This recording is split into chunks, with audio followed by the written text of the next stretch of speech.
What is going on, everybody? Welcome to Capture the Flag Draft League Week 1 Draft League.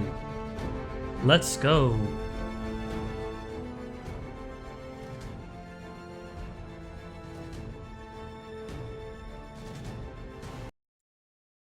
Alright, so here we have our tournament teams today. If you're watching on the unofficial broadcast, it will be at twitch.tv/AxelVision, AxelVZN. We had a great match on Friday, guys. If you were able to catch it, it is on YouTube as well. And right here on this screen, you'll see here it is the CTFDL tournament teams.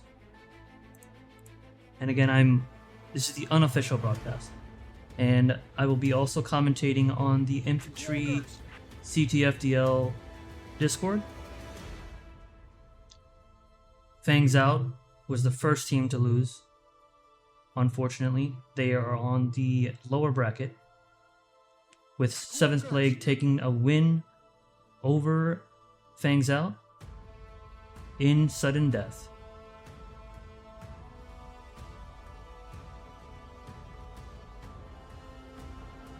We do have some commentators assisting me tonight. We have Angelus, who will be joining us a little later. We have Herthbull, Novice, and a few others. I'll do a proper introduction here shortly, and our first match is set to start at 8 p.m.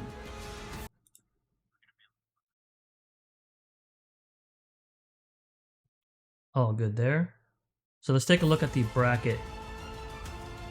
So if you're on Twitch, you can see this. If not, I'll go ahead and talk about this. Again, 7th Plague will face the winner of the 8 p.m. matchup. And we have our other two games, which are Care Barrel Countdown versus We Are All Friends Here. And also TD versus Coming From Behind. Let's look at the lovely bracket that ZMN was able to share with us with his excellent skills.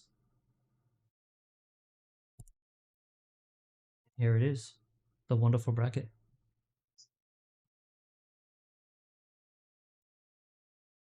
So we are waiting for this match to start up, and let's go over some of the other matchups here. So again, recapping what happened on Friday, we had Fangs Out versus 7th Plague on 47 minutes via sudden death. And if you're watching on Twitch or YouTube live, you can see these stuff that I'll be showing here on stream, and then in-game as well if you want to catch it, infantryonline.com.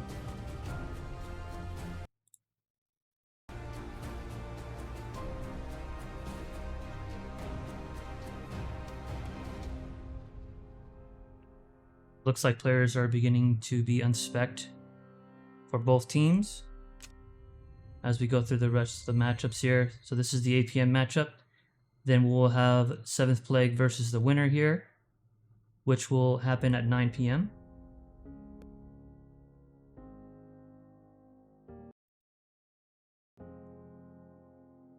And then at 9:30 we have TD versus Coming From Behind. I'm not even going to try to pronounce TD, so I'll just leave it at that. And I would like to introduce one of the commentators here tonight, Herthbull. I'm sure everybody knows him here, but for a formal introduction, he's a multiple PL champion starting back in Season 3 with BDS, Camp Chaos, Canucks, and PT. Considered one, if not the best SL medic to grace the game, quote unquote. Understands both offense and defense. Welcome, Herthbull.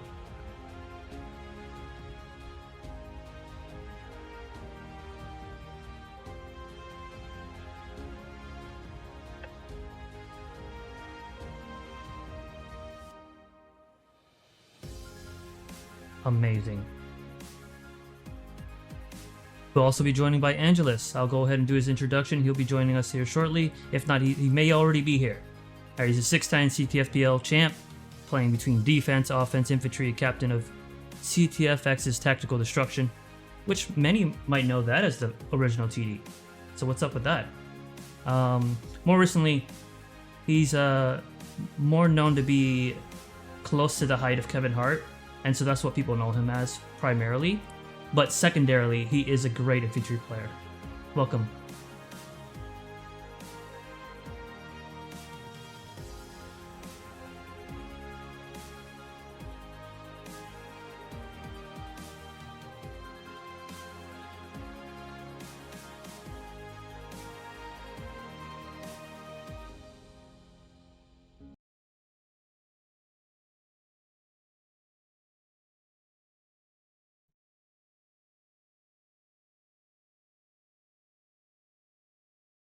Awesome. So we will be doing something interesting tonight as well.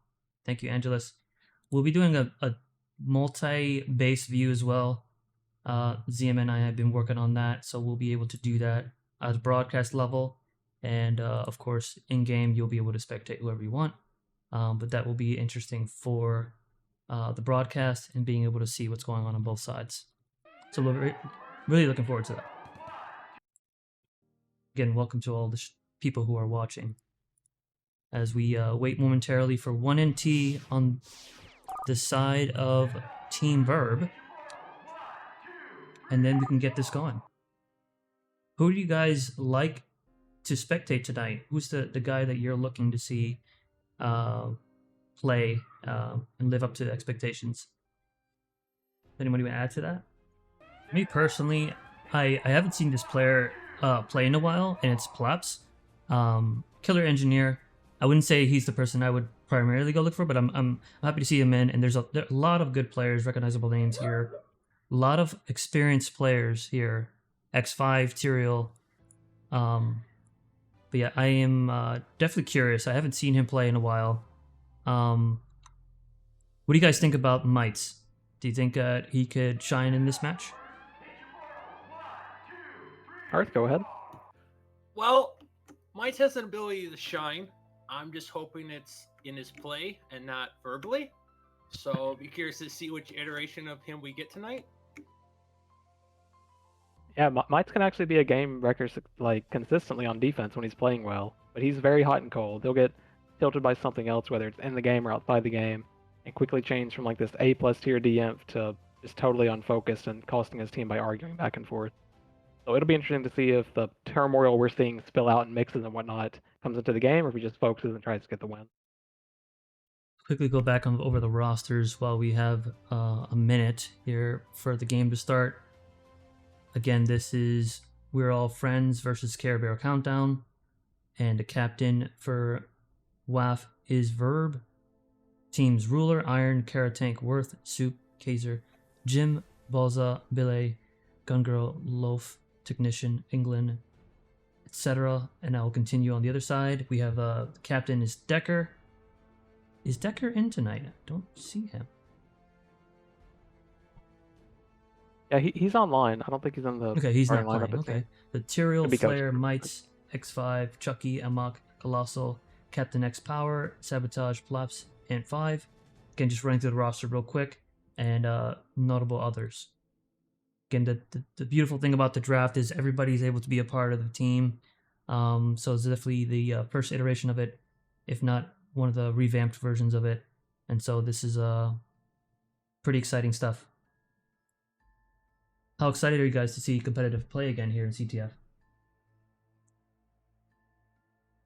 Yeah, I think it's cool. I mean, I've been back in the community maybe like 3 months, doing mixes some nights and then some time off in between. I think competitive play is good. I think it's also a little dangerous this early into the resurrection of the game. If people are taking this too seriously and then things are going wrong and they're losing because of things out of their control, you're going to see grown men throwing a fit. And that's really ruining the fun for a lot of people. Once you see like the crazy toxicity come out of this game that we enjoyed 20 years ago, it becomes less fun very quickly. Of course, and a lot has happened since then, right? People have gotten older, people have gained experience of life, but not to mention it does make the game not fun. And we're trying to bring new players into the game, so we'll definitely give a shout out to everybody who's tried to get this back together. And we'll shoot out some links here later. people can get back into the game if they want to, and it's free on Steam. It looks like Verb Team did have England show up, so they do have 10 players. They're not going to need a sub, at least to start with.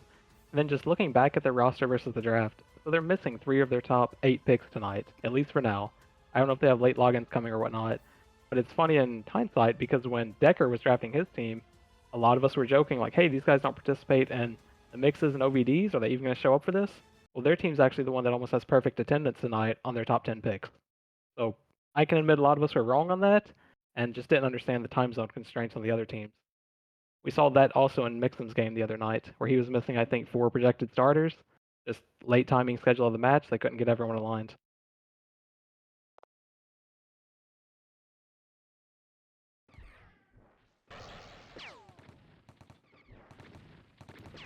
It's going to be interesting because it looks like Verb's team has decided to run Ruler as SL. So I'm guessing that's out of necessity. Yeah, it's definitely not something you want to do. Ruler being one of the best fighting players in the game, you don't want to stick him in that class. He can still be impactful, sure, but his impact, whether it's D-Inf, O-Inf, O-Heavy, just one of those core fighters, is so much higher than that of an SL.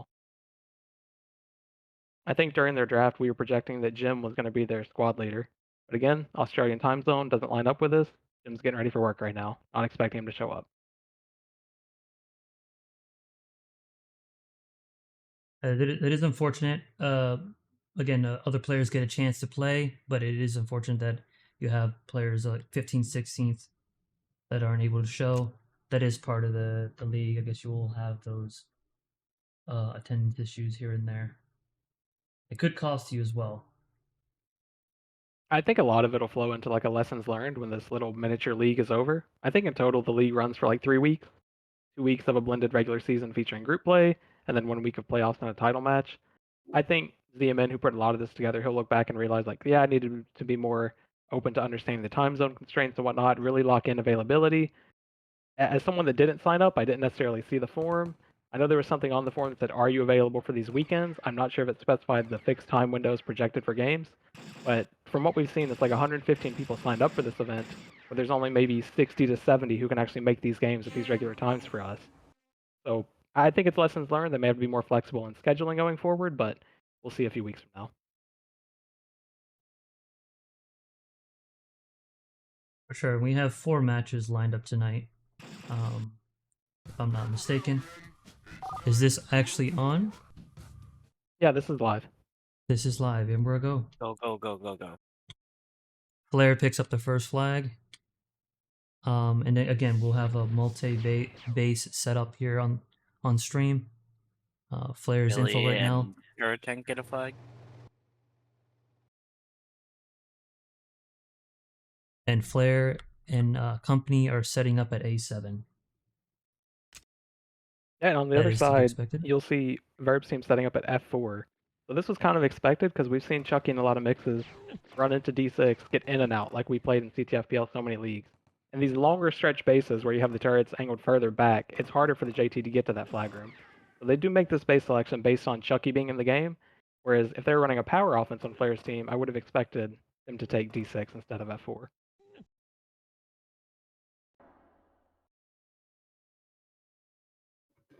They're not running 2 heavies though. So is Solo projected to be the D heavy there, or are they running 3 DMs? We're not going to know until probably the second run goes through. It could just be 3D imps out of the restricted player base. As we know, they don't have many subs available tonight, so probably just running what they can. Looks like we got some action here at F4. No turret damage, probably a little bit on the MG, but nothing too critical. Looks like they are missing 1 player on offense so far, so they're just getting things going, kind of keeping the defense on their toes. Yep.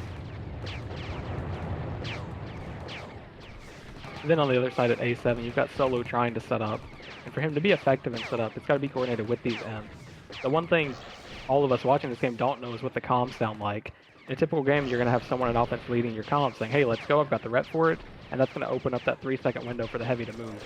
But we won't know, maybe if someone's recording this. We did get to see it from Axel's point of view, where you saw Jackie, who most people know, was making a lot of these calls. And it's really important running a power offense that someone's calling that out.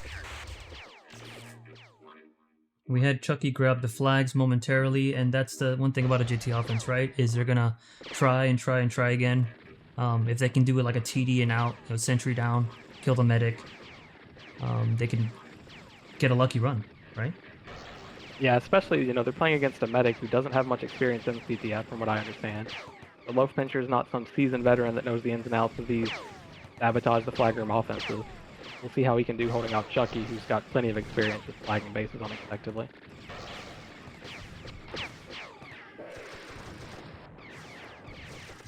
We'll see if we can get a multi-view here on stream, if you can get things going. While I do that, Angelus. Yeah. So, at F4, they're kind of rushing. They're going RT first. Personally, as someone that plays offense, I'd prefer to go MG first, especially when you have so many imps on your offense. So I know we have a lot of skirmishers who are new to the zone. They're asking like how things work. A lot of things that aren't realized by offense is dead zones on turrets. So if you can focus an MG and turn it red, you can then dead zone the other MG and sit there as immortal, creating all this space without taking damage. And we don't see that a lot. But with someone like Flare on offense, which is another unexpected turn, I think we'll see some of that tonight. Where they'll push, they're going to red an MG, then he's going to dead zone between them, draw attention to it.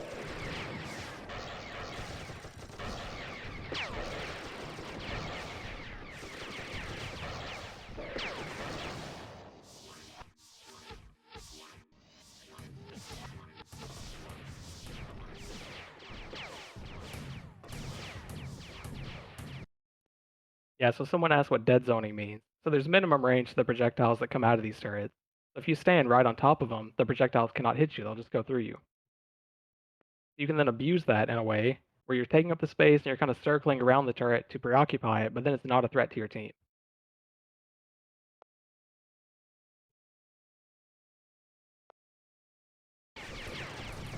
I like what Verb's team is trying to do on offense. There's clearly someone instructed Camo to go for that back MG. If you look at the angles available to hit the turrets, you can hit the back MG from the top or the RT, because the sentries are blocking the bottom. If they can get set up with like a one-man advantage, you'll see an MG drop much faster than an RT.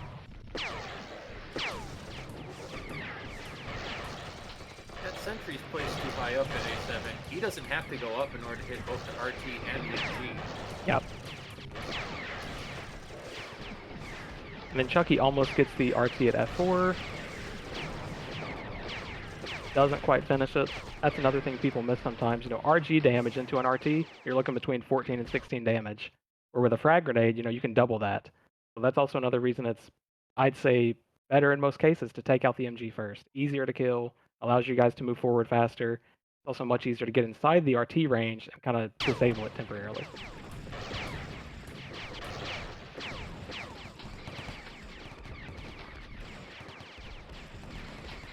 Flare switched to infill and immediately has results. He isolated the two DMs. Easy picks. Yeah, Loaf's got to be careful here. Kind of lucky that Chuck bounced on that bottom corner, otherwise he was out with one of the two flags. Two piles in this case. I feel like if he didn't bounce. There's either a bounce or a rep charge from Verb. Either way, it was a good play. I think he bounced off the bottom left physic trying to squeeze out, but can't know for certain. Which offense do you see has more capability to have successful flag out? Do you think Chucky will eventually just kind of get them, eventually with the inexperienced medic? Yeah, I mean, they almost did that time. Like Hertz said, Flare quickly changed to info. The DMs were not ready for it, so they got ISO'd. And then you saw the quick 4-man burst into the flag room. And that's a really tough spot as a medic when you have 4 people coming at you and one of them's an info. So you're getting drained, there's a disruptor threat, you can't play the walls. You really just gotta try to keep your energy up and not drop because you may be the last bit of PD there. I see Flare changing it up again. He's back to infantry, so he's definitely going to keep them on their toes. And that means that he'll probably have to carry ES, right? More likely to carry something that just the expected info here. Yeah, that's been really controversial in this iteration of infantry, where you can change class without speccing and everything. So I think it was Axis did recently do that development that shows, hey, an info's been put in, you get the big cloaker notification, but there are a lot of people that are upset about how quick it is built, because a lot of these infantries base their item sets on not needing space for ES. Whereas when most of us played, if you played defense, you just fit it in. And when you saw an info came in, you would turn the ES on. So I think more and more people are adjusting to that, but if not, they need to get on board because I don't see it changing outside of that. Right, there are pros and cons to it, and you do still need 500 energy to change classes, right? So there's it's not just super easy, but as well as it kind of makes it a little bit more strategic, and more awareness on the defense to know if there's an infiltrator in. And they do have a chat as well, but the chances of them noticing it might be slim, because if they're fighting, they might not notice it. Yep. This is where things get a little bit strange at F4 really quick. So Chucky's sitting there G9ing from the back, when, in my opinion, if you're running a JT, you've got to have a higher like displacement move impact. Whether it's you're flying around and you're trying to get them to chase you, or you're bouncing them with GL. I think there's way more value in that than there's with G9ing. And one of you mentioned it a while ago, it is surprising to see F4 set up despite having the 3D instant. This is a very heavy favoring base, and it looks like they just don't have heavy on the roster tonight that can play the position. Right. Typically, in a wider base, the heavy is favored, right? Is that correct? Yeah, that's correct. Same as A7. Long hallways. Long hallways, space for that MML to fly.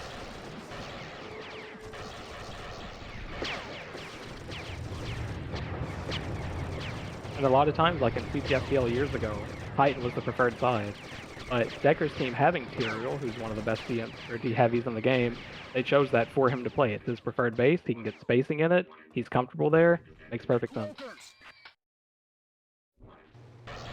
Yeah, great base for Tyrael, and I know he's probably going to end up being #1 kills in this match. Typically, is a high kill count SD heavy. It's just looking like a clear at A7. Ooh, maybe? Yeah, close.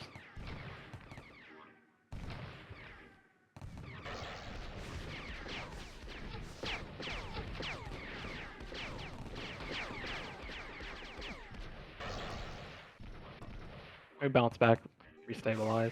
SL probably has to heal up a little bit with the 10.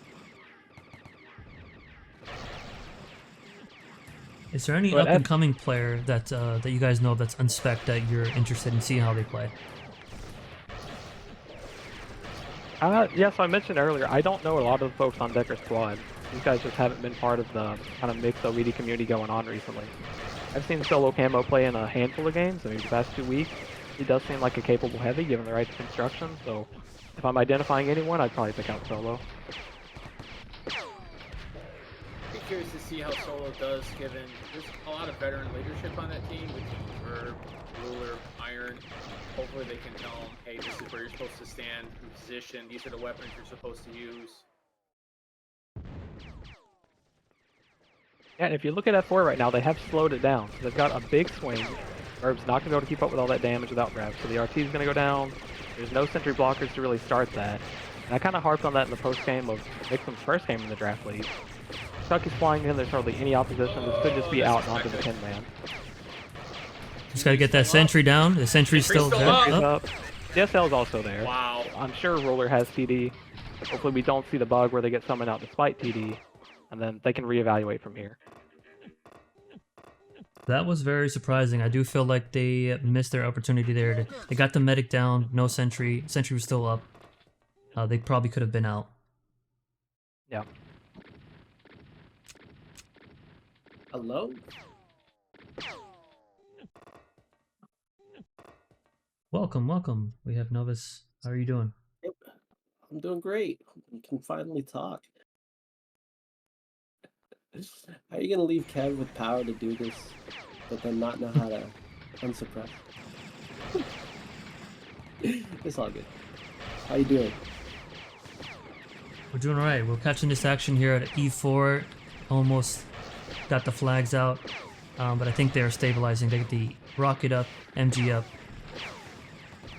Yeah, and you'll see they did have the extra count there. They had an extra fighter there to give Verb time to finish building the base.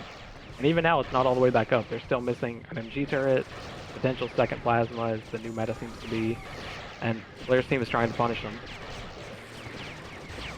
Now that's up to the medic right there to make a play. Misses, gets bailed out by the turret. That's And where it the did seem inexperience of these like- medics is tough. Right, it did seem like the defense was short a player or two for quite a while. I don't know not sure what happened there. But there was like 5 attacking versus 2, or 4 versus 2. So Flair was in for that run. He did have a nice ISO that resulted in one of them dying, but I'm not sure about if they had another person down. Pat, But looks, Blink, we got a blink. Big blink by Axe. I would think they wouldn't get a lot of turret damage here. Looks like they're just setting up. They're not going in. They're just getting turret damage as they're getting flanked from behind from the defense. One thing you don't see often here is you saw Ruler come home immediately when we saw that blink. So that's someone making the call, whether it's Verb on their comms or Loaf on their comms. Someone saying, we're getting blinked. And even Ruler knows against the JT, he's a source of TD. So it was cool to see him come home and help with that. He also served as front reps to keep those turrets up. That's very, very interesting. You typically don't see that, especially in this draft league. That's very, very cool to see something like that. I think it's also a bit of necessity where they are playing with some, unexperienced players outside of pub. So you don't have that full trust in them that, yeah, okay, the 8 people that should swing home are going to swing home. Maybe he just does it as a panic route. Right now, Flair's running deep. 4 of these units don't have ES. Flair is at the turrets, and no one on the other team knows it. Let's see how much damage they can get on these turrets this time around.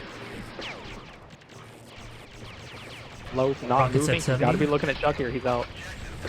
Chucky's almost out. Or something. Chucky's almost out. Yeah, Worth just get the kill. They are really struggling here at E4. Yeah, they're getting blinked on. They're getting stormed on. The inexperienced medic seems to be a little bit overwhelmed. They are really taking advantage of this inexperience. You can tell because Verb has both sentries in the flag room. He is not using one as a blocker at all. What was crazy about that one is they saw the storm coming in, but Loaf just kept staring at the wall. Like, his attention has to be on the JT. That's just what you have to do as medic, and Herth knows that better than I do. Material's now on offense, but I do think, from my perspective, that Flair's kind of making it hard for them. He's going to infantry, then info, and they're just kind of creating chaos there. And they have a couple players swinging home now at E4 to kind of sustain this, hold off this pressure. Yeah, so they did lose some more turrets on that last storm. Verb's not able to mine the whole game like he wants to. Right now he's out mining while they're basically getting pushed. So you'd expect the comms on that team to be, hey, we need 8 to 9 people home until we stabilize and build up some sort of tox count. The biggest shame is just seeing all of these DMs without ES. Flair gets behind them consistently. It's just a no-no. Even if you don't have it toggled on, you should be carrying it anyway. And it's announced. I mean, it's coming across every time he changes. Yeah, you have no one to blame except for yourself. Big numbers Typically, here. Right, here's a big attack. Chucky's going for the flags. How many flags does he grab this time? He grabs 3 of them. Can he get out? We'll see if he can get out. Yep. Soup got him. Lance done. Soup said. Can they summon Flare? He's going to be out. Medic's going to drop. Yeah, yep, Flare got the flags, and they now have all 5 flags. Oh, he got summoned for his SL, not his medic. So he's home. He's also down 1 currently. They only have 9 people in. They're probably doing a sub for 10-man. That's my best guess. The other team is already pushed up to the choke point. Colossal goes down. So does Flaps. Ward gets subbed back in, so he's the missing person. Can they hold this choke for a good sub for a good 10-man? So with Flair holding flags, I don't know. That's not what PT wanted to happen in this case. He was likely one of their designated 10-man infuls. And as we know, when you're holding, you can't get up to that choke. So he's just now dropping. He's infantry. We'll see if he's going to change class. Do they have other folks in info? What it looks like. Yeah, PT just went to 3 infos, and there's still only 1 on Verb's side. It's not looking very good for this 10-man offense. They did have the choke held, but then they had 3 deaths happen consecutively, and they were not able to hold that choke. Yeah, barring any miracle, this one's over. They gave up the middle of the base, and once you do that, unless you have a deep blink or something, there's just no coming back. In this case, I think they actually got cleared. No blink. This one's over.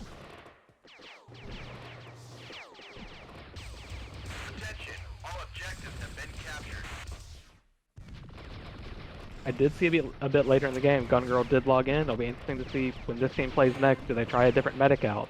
You know, they don't have a very experienced medic between Loaf Pitcher and Gun Girl, who were drafted back-to-back. Do they change it next time to get the comms advantage? Are they worried about the performance? I would expect to see a different medic in next time.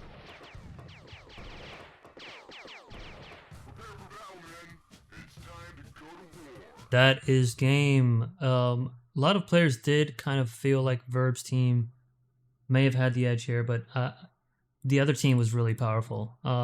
Flair switching up, Infel, Inf, and Chucky's JT offense. It was kind of hard, too much pressure for them to handle. Yep. So you were saying Loaf Pincher's a newer medic? Yeah. Brand new. Brand new. Okay. Like Public So 1 medic. if you take a look at the score and just compare specifically the medics, Amok went 3-3 and Loaf Pincher went 0-4. So it's kind of like, was Loaf Pincher playing like in any aggressive form to put pressure on the SL or anything like that to disrupt offense to get opportunity to swing? I think Loaf was purely focused on healing and summoning, which, again, against the JT offense, your medic's got to be focused on the JT. All that havoc was caused because Chucky was never getting tranked coming in. He was getting a free pass to the flag room where any kind of chaos can happen once they get there. As soon as that JT looks like he's made up his mind, like this is the flagging run, correct. You're not paying attention to your DMs anymore. It's just a 1v1 battle with you and the JT at that point. Right. So it's from there it'll be an experience for him, so he can be better than the basic medic that just heals and summons. Yeah, The main Chucky problem now is had a that there's field just day. not enough JTs in the game anymore. Other than Chucky, and that's nice when he shows up. It's hard to get experience versus a JT offense. Yeah. It looks like consensus is people are a little bit surprised about the outcome, but we talked about it going into the game. Verb's team, it did look very strong at draft, but of their top 10 picks, they only had 6 tonight. So you go down into further depth where you have pub players who don't know organized play. That's a lot harder to organize against a team of veterans who did show up. Like you look at the team Flair and Decker had here, all these guys played back in the day. Sure, they don't play as much now, but they know the ins and outs of the game. Yeah, you were mentioning about how they picked their team was stacking their defense, right? Yep. So I think the correct strategy, especially with the lack of experience in these newer players, is to pick strong support players first. Then you can pick your fighters after. And this is the case. If you're lacking a strong support player, and then you fall apart because of that. Yeah, it could be, and you could have a strong argument for that. We're going to see Metal Squad Takuteko play here soon, and he drafted back-to-back supports to start off the draft, whereas everyone else was taking fighters. He took arguably the Med 1 and NG 1 off the board. So in that snake at 6 and 7, he snagged both, trusts himself as one of the fighters. We'll see if he looks a little bit more stable than Verb's team did tonight. And that's coming from an experienced captain. Yep.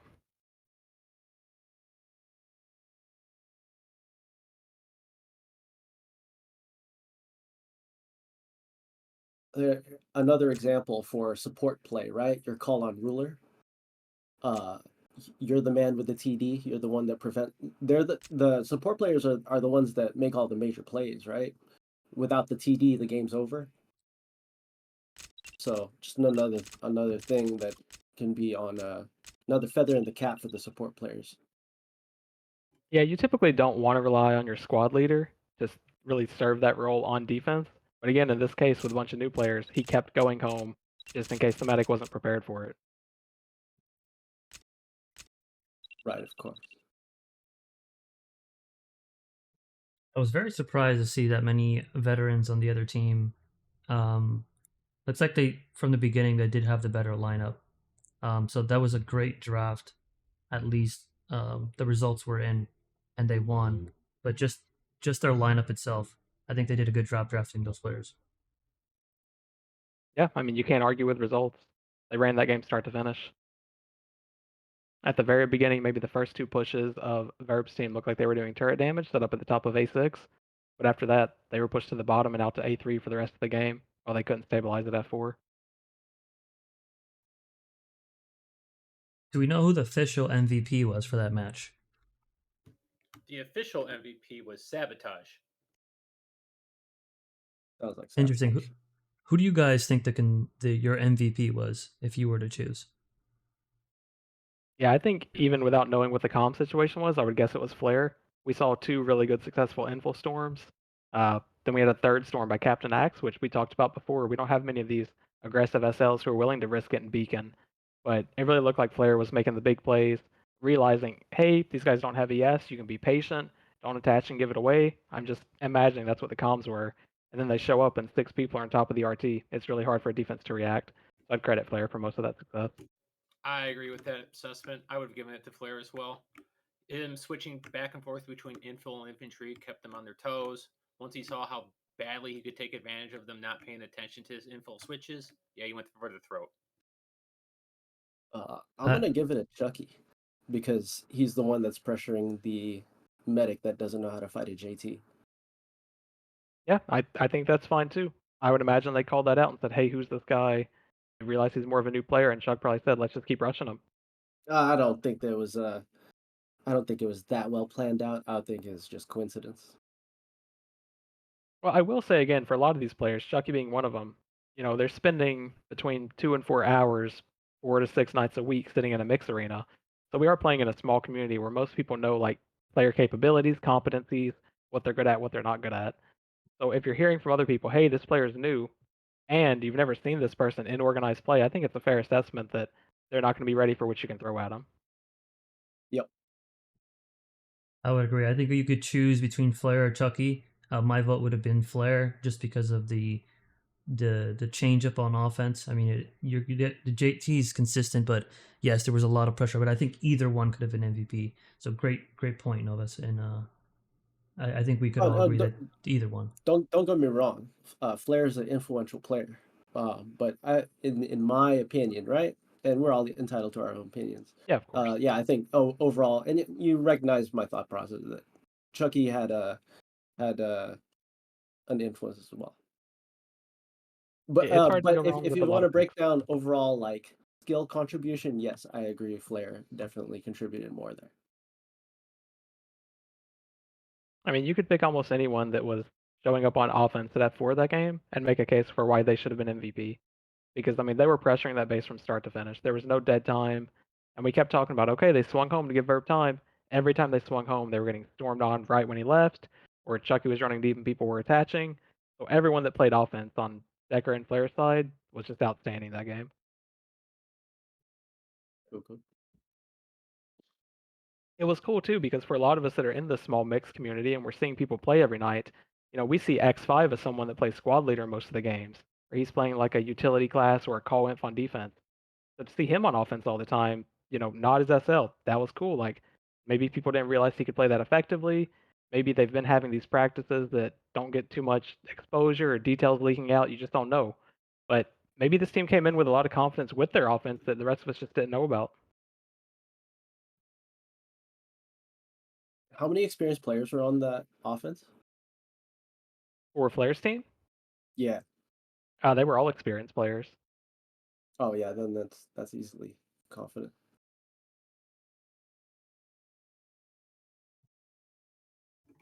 Yeah, Chucky's is pretty hard to handle, especially for a new player to come in there. It definitely would have been a better matchup. You would have had experienced medic there to kind of keep an eye on JT because it's really a JT kind of versus the medic.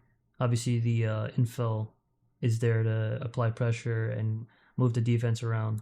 But if the medic can't get the good trank or stuns and whatnot on that JT, it's going to be a tough night. All right. So, break this down to me. This is mainly for the noobs out there.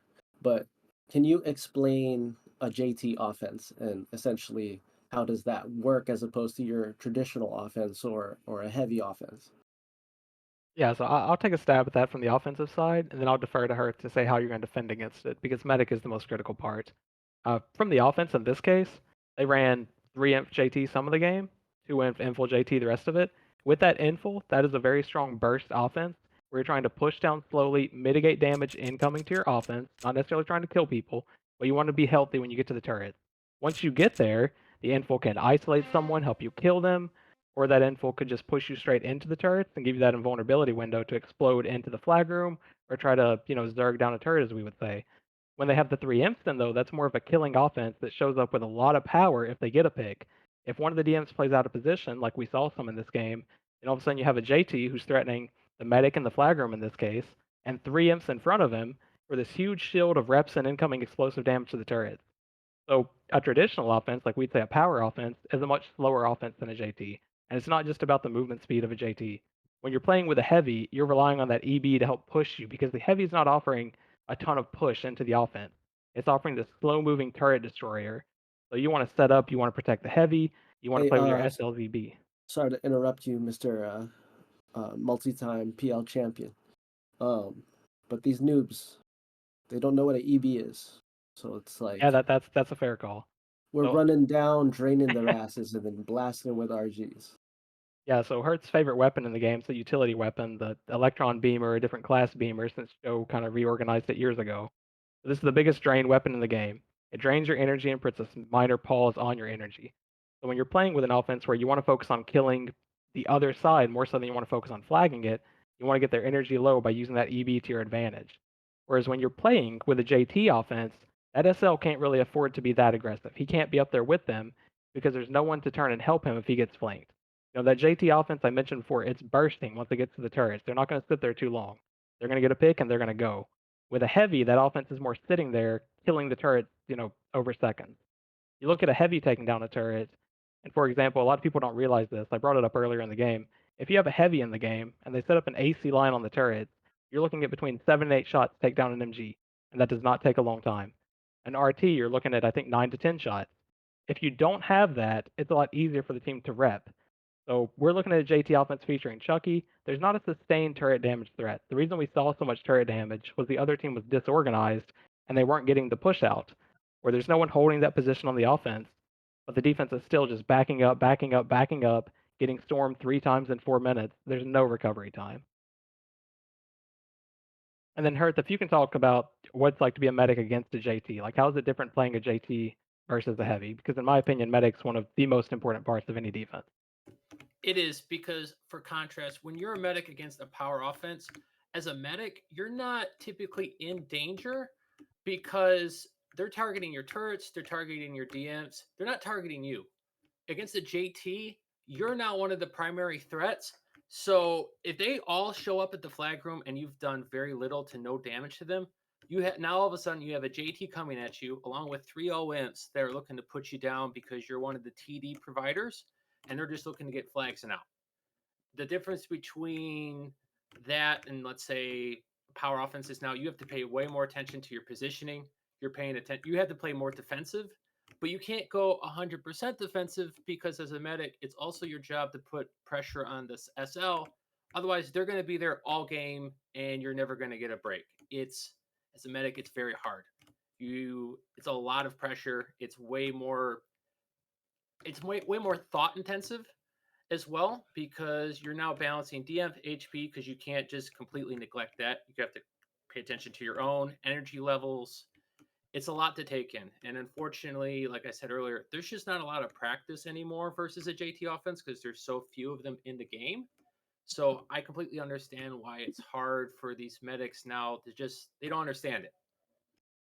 All right, so if I'm following all these PL champions, it's the JT offense is looking to run in, take out all of the things that prevent teleports, and then grab flags as fast as possible.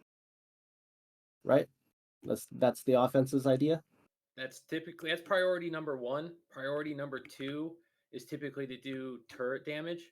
Like once they assess, hey, we're not getting the 2 sentries and the medic, their immediate focus is going to be on whatever turrets are right in front of them and do as much damage as possible. Right.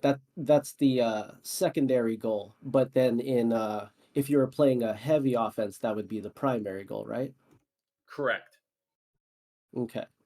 And then from the medic standpoint, or rather the defense's standpoint, the medic obviously is the defense, right? It's a huge issue if the medic ever dies, and we see how influential that can be when a medic gets killed through a wall, and they cry about it and like, oh my god, it's the biggest problem in the world, right? So the medic is it's very important to defense, and remember I brought up their deaths.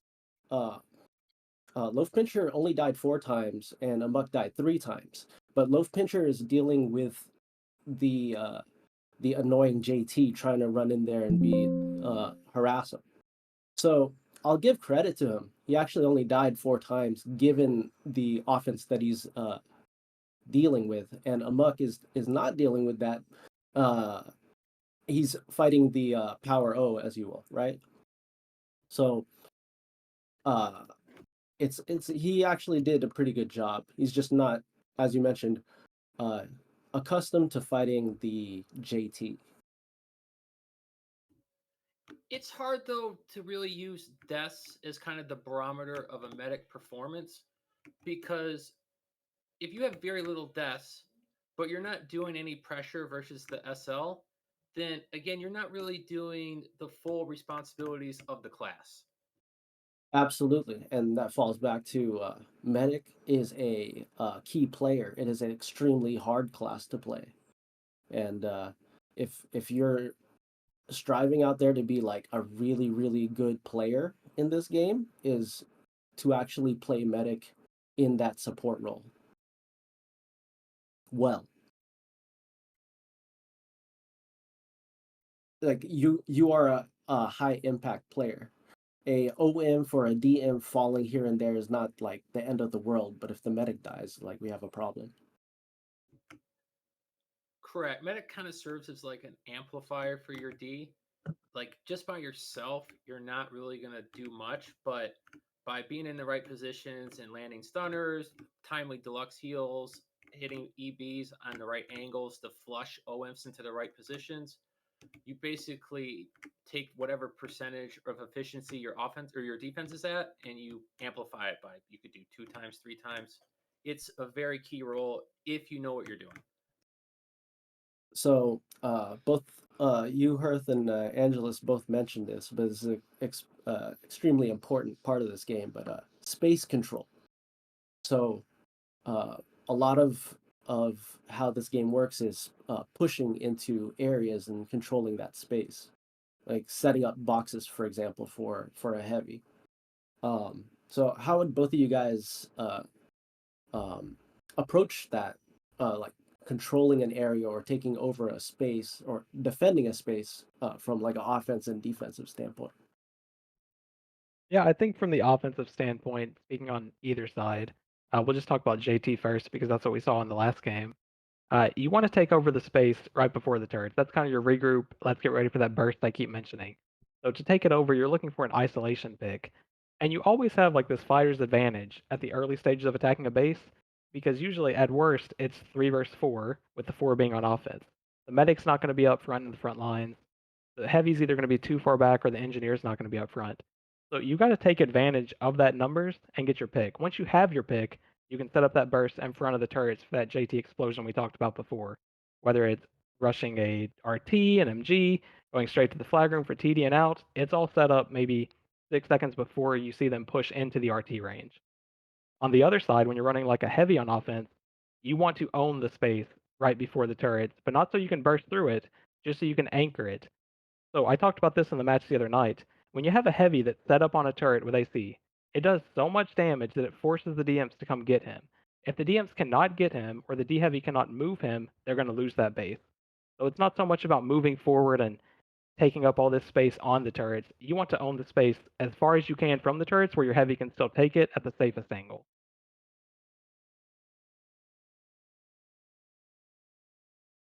Shoot the turrets, don't die. Looks like they went for a quick recycle. That would explain all the disconnects. So how impactful to the overall game are blinks? Do you guys believe? Incredibly. If without blinks as a medic, you don't put pressure on the enemy SL whatsoever. It's just in a constant push and pull, but you never get that clear. Not against a competent SL anyway, who just stands back and fires EBs and summons. And then as an SL, without TBs, I mean, you can go the mind leaming route, I guess, if you want, but without TBs, again, you're kind of missing a vital way to put pressure on the enemy medic, or hell, even the engineer if he's also playing back behind the 3DMs. Angelus, your take for offense? How impactful blinks are? Yeah, He's I break. mean, Oh, depending okay. on the different, yeah, depending on the different method of offense you're running, they have different impact targets, right? If you're running primarily with an infil, it's not a JT offense. You're looking for a big burst blink if you're going to do anything at all. So maybe you're running infil 3Ms. You want the infil to set a blink, back out passively, maybe EB someone for a quick pick, and then as your offense dies off, you'll cycle on comms. Hey, you guys tick me, don't ask for summon. So your SL is going to back up to a safe spot, knowing he or she's not going to have backup, and then the info is going to blink at the turrets again, just like Herth mentioned.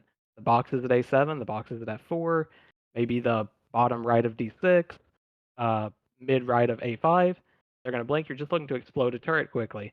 On the other hand, if the medic's played out of position in that scenario, someone will make the call typically of the medic's not here, TD and out. You'll see all these imps dive into a flag room full of turrets, try not to TK each other while taking out the 2 sentries and get out of there. So Blinks as far incredibly as the impactful. Yeah, I think in general they're impactful. And to credit Meds a little more than Hearth even did, we talk about the defensive blink. If a medic blinks but doesn't successfully clear it, it's still usually a net win unless he overextended a lot and got his defense cleared. Because when he blinks, he's TDing that SL for a bit, which is stalling down the offense.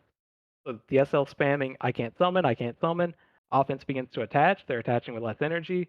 They're burning their energizers, which is arguably the most important item to OM, at least those using P6, and then they're not holding the fight like they were beforehand. So as someone that's played on both sides, I love a medic that's willing to blink every time they have it up. As long as we have turrets up top and like a heavy anchoring it in one of these long bases, I want the medic blinking as much as they can. Even if it's not to clear, just to put that pressure on and slow down that constant cycle of, okay, every 12 seconds they're back at our turrets. And any engineer in the game would probably say the same thing. They need that time to rebuild the tox pool and, replace sentries like we talk about, the blocker sentries or the flag room sentries, whatever's been picked off the last run. You just want to buy time on defense. So on that note about energizers, the thing that regenerates your energy, uh, being so important, the most valuable resource. Want to make a difference of who's the P6 users and the Kara users right here. Maybe we can spot some Yeah, notable Kara users. Yeah, I mean, typical Kara users in game. You look at Kara Tank, it's in the name. He also plays as Carapace. Worth, who usually plays as Carapace. On the other hand, for P6 users, myself, I'm an avid P6 user. Revenge P6 user. Shadow on Okay. defense P6 user. Mocha. So maybe we're a little more comfortable, and you can make the argument that if you can really maximize your lifespan every death and you're controlling your energy, P6 is stronger because you can stay more healthy. Whereas with Kara, you can quickly get bursted down just due to drain in the game. So when new players come along, we usually recommend, hey, if you're not comfortable dodging or like with inbound damage or mitigation, start with Kara. Let's get you here because it's going to make you immune to some of the larger stuff that's going to hit you.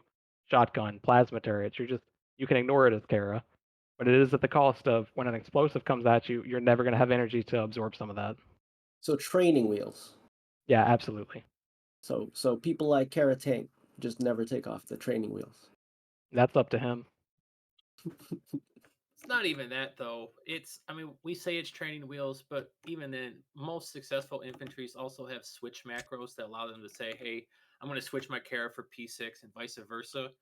As defense or offense both, once you identify what the opponent's armor is, you know how to immediately isolate that and do the most damage to them in the quickest amount of time. Constantly Right. switching it throws that Joker into the mix. All of a sudden, you might be eating shotgun because you're Kara now, and they just put 20 extra rounds into you that they wouldn't have before, and you just bought more time. Oh man, you guys said so much and so little. The shotguns drain so much, and the fact that you to be immune to shotguns and shotguns being a meta weapon is it's very nice for training wheels to be immune to shotgun. But as you guys know, P6 users, um, shotgun will kill you with P6. But if you can mitigate that via dodging and energizing at the correct time, it'll keep you alive better than Kara because you're not going to be bursted down. Yeah, and that typical, in micro fight of the game where it's fighter on fighter is shotgun when you think they're drained, then go for the RG. And if you have someone using P6 that's managing their energy, knows when to energize, they're going to eat that RG and only lose, 8 health. Whereas with Kara, you're going to lose so much energy that even with an energizer, you're going to be low enough that you're going to get chunked by the RG. So I do think ultimately P6 is a superior armor, but I think Kara has its own purpose too. And we talk about folks who've been using it forever in this game, they just prefer it. They play a different style than, I want to maximize how long I can stay alive. Maybe they want to absorb some of this stuff. They want to eat the shotgun so their teammates don't have to. We talk about these aggressive Kara IDF infantries. Even Metal, one of the captains, he's usually a Kara IDF user proudly and whatnot. It's just the playstyle of I want to be up close to you and not worry that your shotgun's going to kill me. And maybe I want to rush your flag room and not care about the plasma turrets. Oh, 100%. But you're talking meta play as opposed to the pub noob who's learning the game, right? Training Absolutely. wheels versus like high level play in application. And you're absolutely right. Flaggers do want to wear Kara IDF. Not always, but often because they're running through intentionally taking damage Yep. and just if I can ignore like all of these bullets, then I can focus my mental stack on dodging explosives. Ooh, looks like the game's Looks like on. the game is on. Let's see how the flags go. Appreciate the input though, guys, on the discussion. Hopefully we can continue more of that tonight.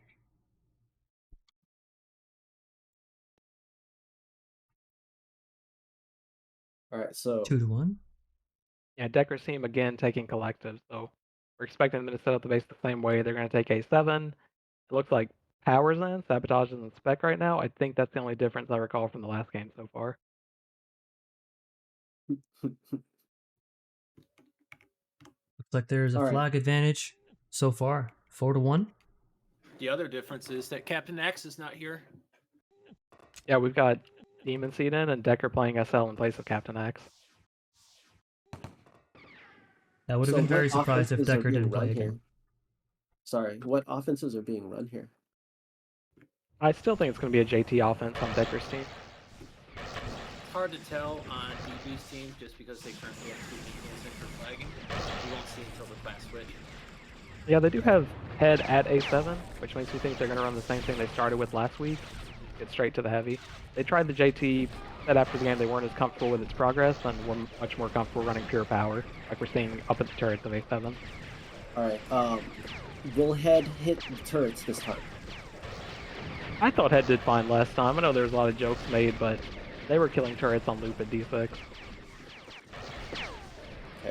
let's take Looks note. like So GT far, is on hit offense. 18. This is a very interesting play. GT went back home. Yeah, we talk about aggressive medics. That's a different level. Going straight to the The whole base different with level. Beacon. Yeah. That's not something we want to teach our new players tonight. Looks like DP is back. Lagging just slightly a little bit. There is a flank here at A7. Will they be able to clear them? Looks like they're kind of outnumbered right now. It's looking like it should be a clear. That should be a clear. See how much They're trying to damage head exchange can some get on turret turrets. damage for it. Yeah, it takes the RT to about 80, 100, yeah.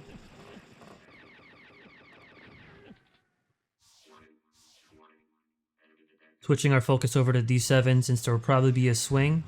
We'll see if there is one. And they've got Flare at Infil again paired up with Chucky after some quick success last game.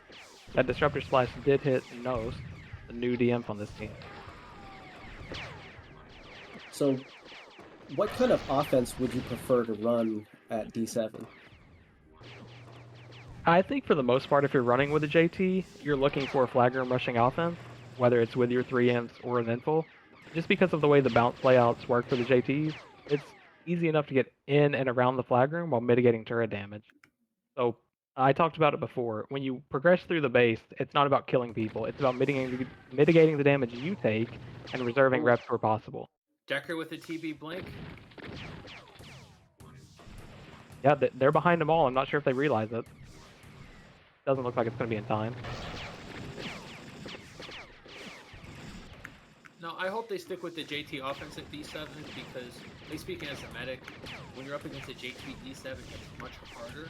You have a lot less moments to actually successfully train or stun the JT because for the most part, he comes down once the doors open, and after 2 seconds, if that, he's already in your flank. Yeah, it's a very tight space there. If you're staying on the left side of the base and just rushing the flag room, you're taking no turret damage threat until you get to the flag room. Whereas like we saw at F4, there's that long hallway right before the flag room where you're essentially dodging the turrets or fighting the turrets. You can essentially bypass that with a JT offense at D6. So you would say this is your traditional JT offense versus your traditional 3-inf defense at D7? Yeah. Right now, he's And- out. Yep, there's no TD there. Gone. Exactly how a JT offense was supposed to be explosive. In the blink of an eye, he's out. Now, do they have an SL up? I believe their SL is DP, who's just died outside. Yeah, they've got got GT Solvies out there there. kind of anchoring. ZMN comes back in the game after subbing out for a little bit. ZMN's the info on PTT. This offense is proven to be really powerful so far, and Chucky's still up there with a flag trying to pick off some people. Let's see how this 10-man goes here at A7. Will ZMN be an impactful player? You know, we talked about holding space before, and A7's a perfect 10-man example of holding space. Decker's team owns that hallway right now. They've got giant numbers in the hallway. It looks like 4 fighters in the hallway to the 2 on the other team. If they can't progress up to the choke, the game's over before it even gets to 30 seconds. Exactly, and it's not looking very good right now. No. It's disorganized, they're not making any kills, they're not grouping. Barring any other setback, this one should be over as well. It's too much They space have taken one up more by the big defenders. push, but under normal circumstances, they would need to be up at the boxes before they'd be able to make that push in this time. Exactly. Yeah, it's a really good job by Decker's team of getting down there on the 10-man, and we see that in the mixed community all the time. Like, don't sit back by the turrets, get down if you have numbers. And in 2 games now, we've seen this team pull it off successfully. That was a very quick match in 6 minutes. As CBC, if I have that correctly, Decker's team takes the win. Very impressive win. All right. MVP opinions on that quick match? For me, I would go with Chucky. Yeah, that one was so quick, I think I'd go with Chucky by default. Yeah, I don't. Got in the flag room agree with just like we anybody described. else. Are there any other JT offenses for this league? So even the team that they just played against, 7th Plague, they ran with Head on a Deathboard JT in the first game for maybe 30% of the game. So there are folks who can play it, but as far as, their main class, I think it might just be Chucky.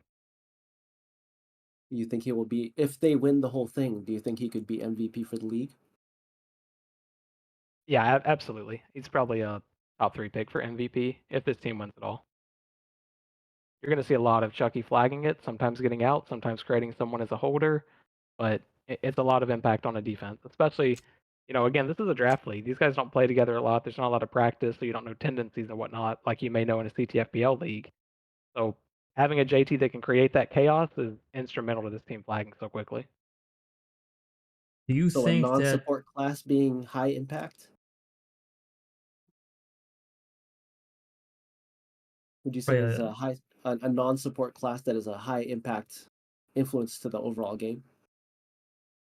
Yeah, I think most classes can be giant impact in the game. There's not one class where you look at it, it's like, well, they have a small ceiling, they can't make a big difference. You could argue infantry, the frontline people who are fighting in between the lines don't have that huge burst impact. On the other hand, if an infantry himself wins a 1 versus 2 battle, it can turn a base around. Where, oh, you thought we were clear? No, I killed both of you, we're deep. So I think it's more of a player potential thing than it is a class potential thing. How well people can play their roles? Yeah, that's fair.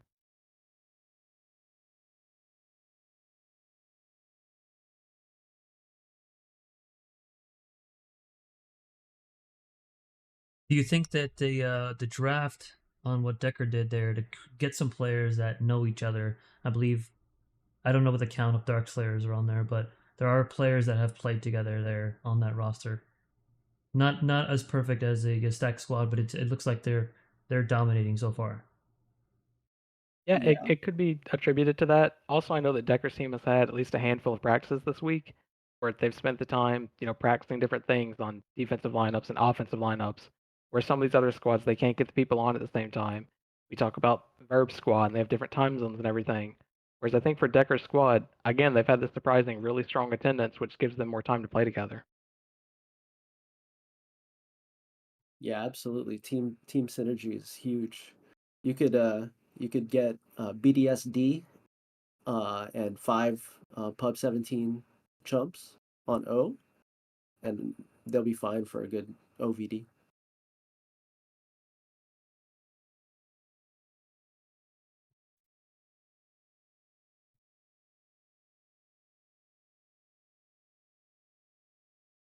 So just to recap, we had a 8 p.m. match that was CBC over WAF, and then just now, in 6 minutes, very quick time, CBC over Seventh Plague.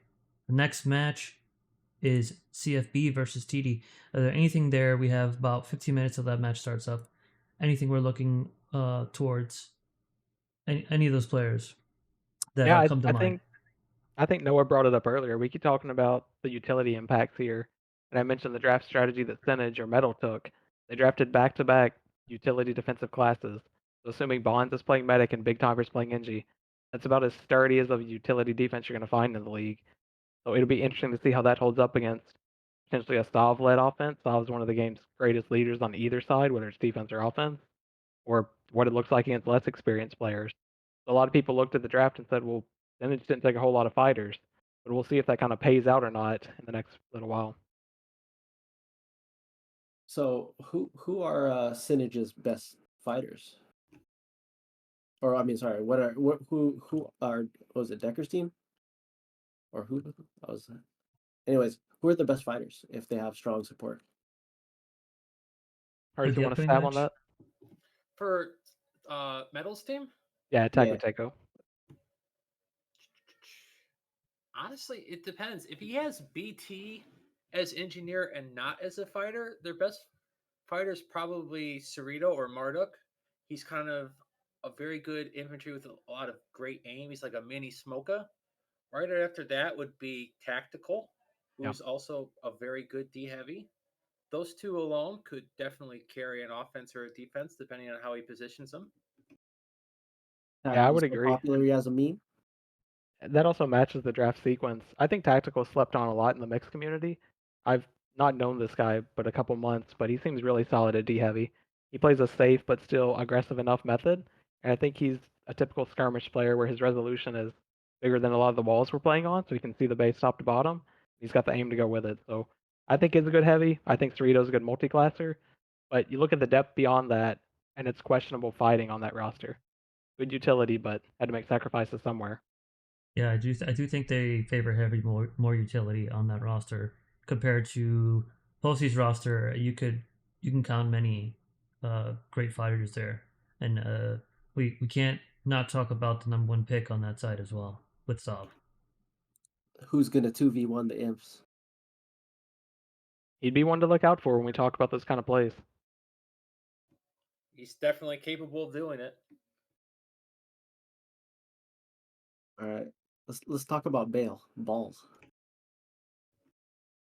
He's one of Is the he gonna aggressive imps that we talked about on defense before.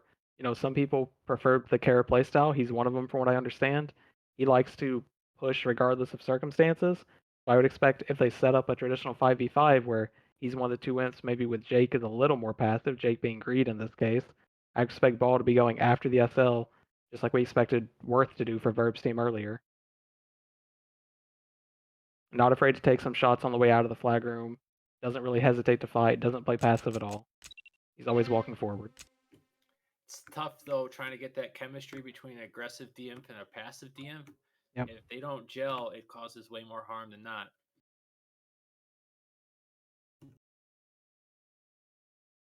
the aggressive ones are usually gonna be Kara, right? Typically, yes, because they're usually the first ones out of the flag room. So, and with a rep charge, so they're taking damage whether they like it or not. Kara just helps them sustain through that. Are there any up and coming players that we see could shine tonight and can get a chance in a matchup like this? I think there's an obvious one for the community on Posty's team. I'm sure Hearth knows who I'm talking about.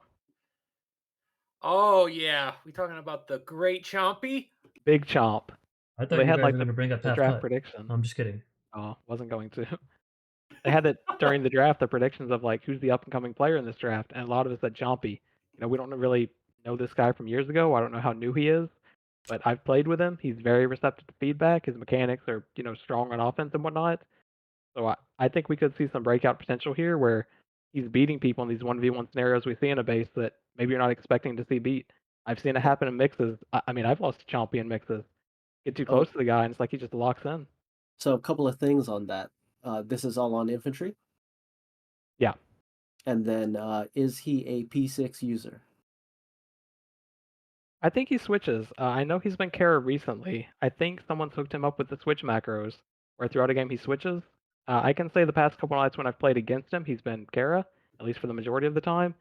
But like Stav and Iron and these other imps who are considered the top of the community, they'll have quick macros to shift over. If they're getting killed by shotgun too much, they'll switch to Carapace to catch these DMs off guard. And I think he's doing that. Yeah, that's good. It's his ability to understand the feeling of P6 and Kara and adjust accordingly to both, to what's necessary is a great asset. So there is one more match after this. So this is going to be a very interesting one. But I am looking forward to seeing Chompy play. Um, I saw I think he him has a good dueling attitude to get someone, better. yeah, and he's pretty good with aiming. Oh, yeah, I see him asking people for duels. Yeah, he's focusing on the little things too. After an OVD or a mix, he's very quick to PM me or whoever he's playing with and say like, "Hey, did you see anything I could do better in this scenario?" And then he'll lay out a scenario of what he was up against. What would you recommend I do? And he understands like there's different options and timing. So I think he's really getting into the nuts and bolts of the game, and it's aiding him a lot in his development. So he's got a multi PL champs. Is Chompy mousing? I couldn't tell you for sure. I mean, playing against him, I think he's mousing. If not, he's got exceptional aim for an up close keyboard player. He moves like a mouser. It feels like it. So, does anyone want to go into the whole mousing versus keyboard debate? No shot. There's pluses and minuses to both. There's no obvious this one's better than the other. Yes, I completely agree. As someone who does both, there's pros and cons, and the biggest one is you can't turn as fast on the mouse as a keyboard player, and that's Yeah, mainly it. yeah, you have the fixed ramp up limit. I think it's at 200, maybe 250. But Yeah, as a keyboard player, you can also feel that sometimes. Like if I'm getting up close to Hearth, I know that I can abuse his own dead zone because he can't keep up with the rotation. And you see that a lot with keyboard players. We're trying to walk through the person we're attacking, knowing they can't spin to keep up with it. yeah,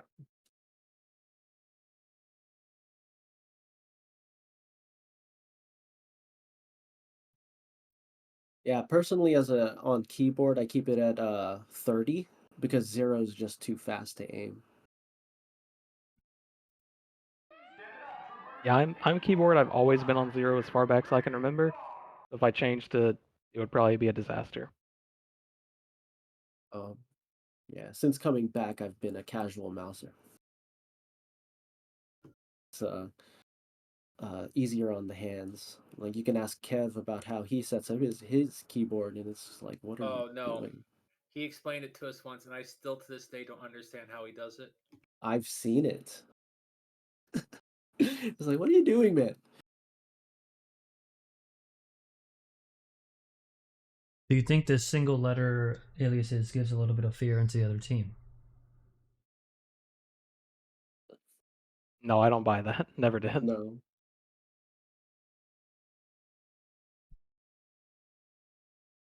That was definitely an unserious question, by the way. Which For those what wondering. names intimidate you? The government names? Kevin? Jake. I don't think there's many names that intimidate. I did believe back in the day that the different uniforms of CTFDL could be intimidating. For example, and not to pick on Beso, but you look at Smurfs, right? We have these bright blue uniforms where just kids out here having fun. Then you look at BDS. It's black on black. They're out here known as the 5 or 6 time defending champions at that point. So you see the squad coming at you, and it's like, they probably know what they're doing. Whereas new The squads black come was along. definitely nice. I like Yeah, that color. yeah, it was intimidating before playing against them. I mean, it just carried their reputation. These black guys running around intimidating, huh? We'll try to edit that part out. Oh. So let's see here. Final pick on Metal's team, Half Cut. Is he here? I don't see him in the arena yet. Oh, okay. All right, let's see. High impact players, who do you think? We getting some unspecs. I think Bonds is one of the biggest impact players in this game.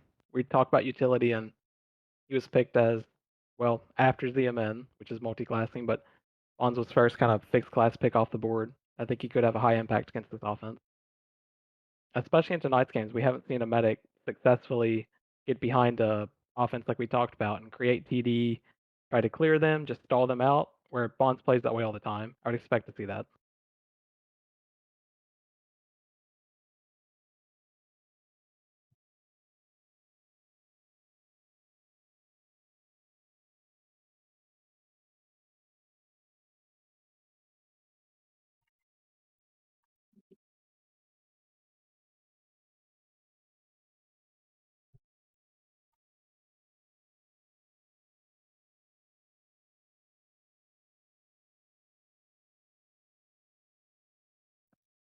In the first game tonight, we saw Ruler, one of the game's top fighters, kind of play SL out of necessity.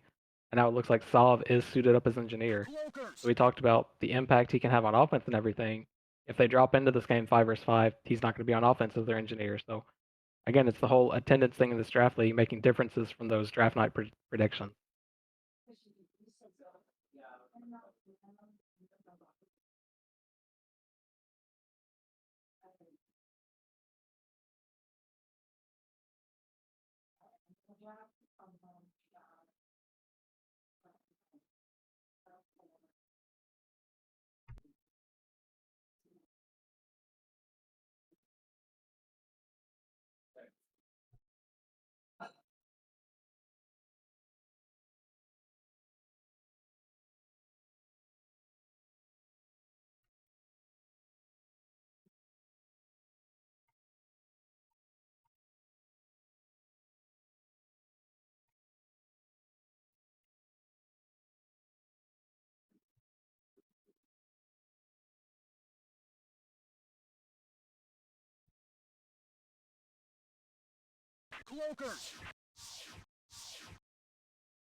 What kind of version of Infinite are we going to get in this match?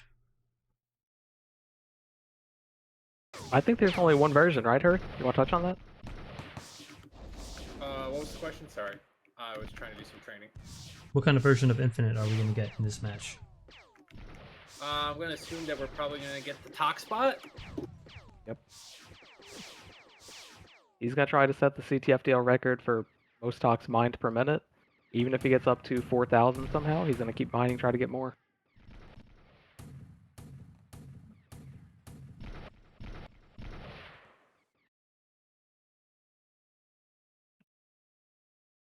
I think if he can put some pressure on offense and try to reprogram a turret or two, that'd be pretty epic for this one.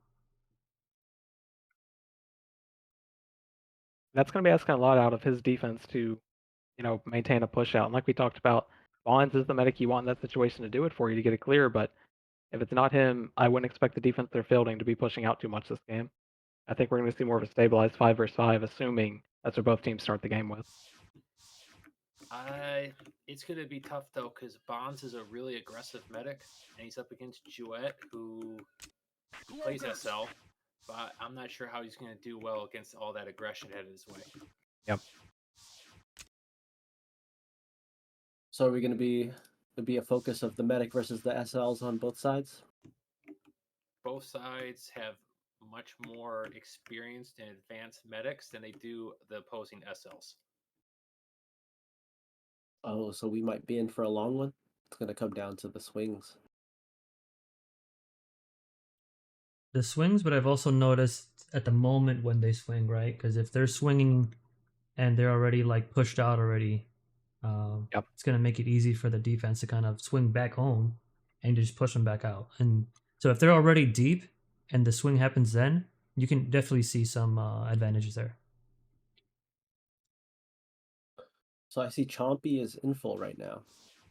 So he's likely going to be on offense. He's likely infill just for the flagging at the start. Correct, and then he will switch to an infantry for offense, right? Yeah, That's that would be our usually the standard expectation. play. So then, let's see, our hero will be fighting against which DMs? I'm thinking Flo, as he typically plays DM. Yeah, it could be BT. low Epion Tactical Core, or yeah, BT setup is infantry, not NG. But yeah, we talked about he drafted back-to-back utility. Now he's having BT play infantry, which probably is defense for him. And BT's a good fighter. You know, I've played against him and with him a few times. He's very serviceable as a DM. Not a verb. Well, Verb's just the best NG the game's ever seen, so you can take that back whenever you're ready. Oh, I meant for fighting. But We all know Albert was the best engineer only because he had the lag. never heard of Albert. Is that like a new player or talking about? I can't tell if you're joking or not. Well, let's well, for BT to not be playing engineer, and we have Infinite, a engineer. I think his banner correctly represents him. Yeah, that seems fair based on what most of us know.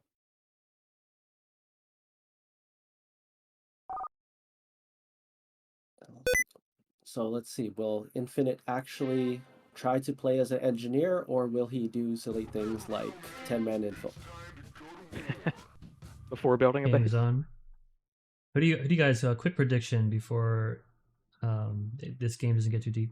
Who do we think is going to win? I think, for me personally, I think Posty's team may win this one.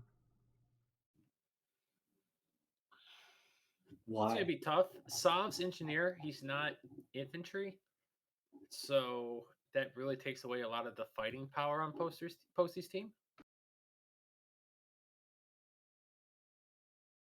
Yeah, I kind of like to made the prediction yesterday offline of this that if one of these games is going to sudden death, I think it would be this one. We're going to see some pretty strong defenses holding off a little bit less experienced offenses for a long time. I'm expecting this to be a longer one.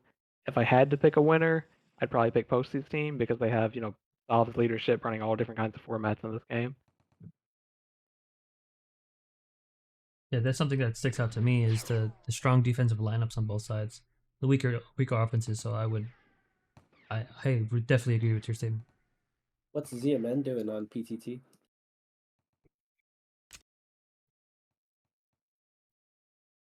Did not see that, not sure. Copy that.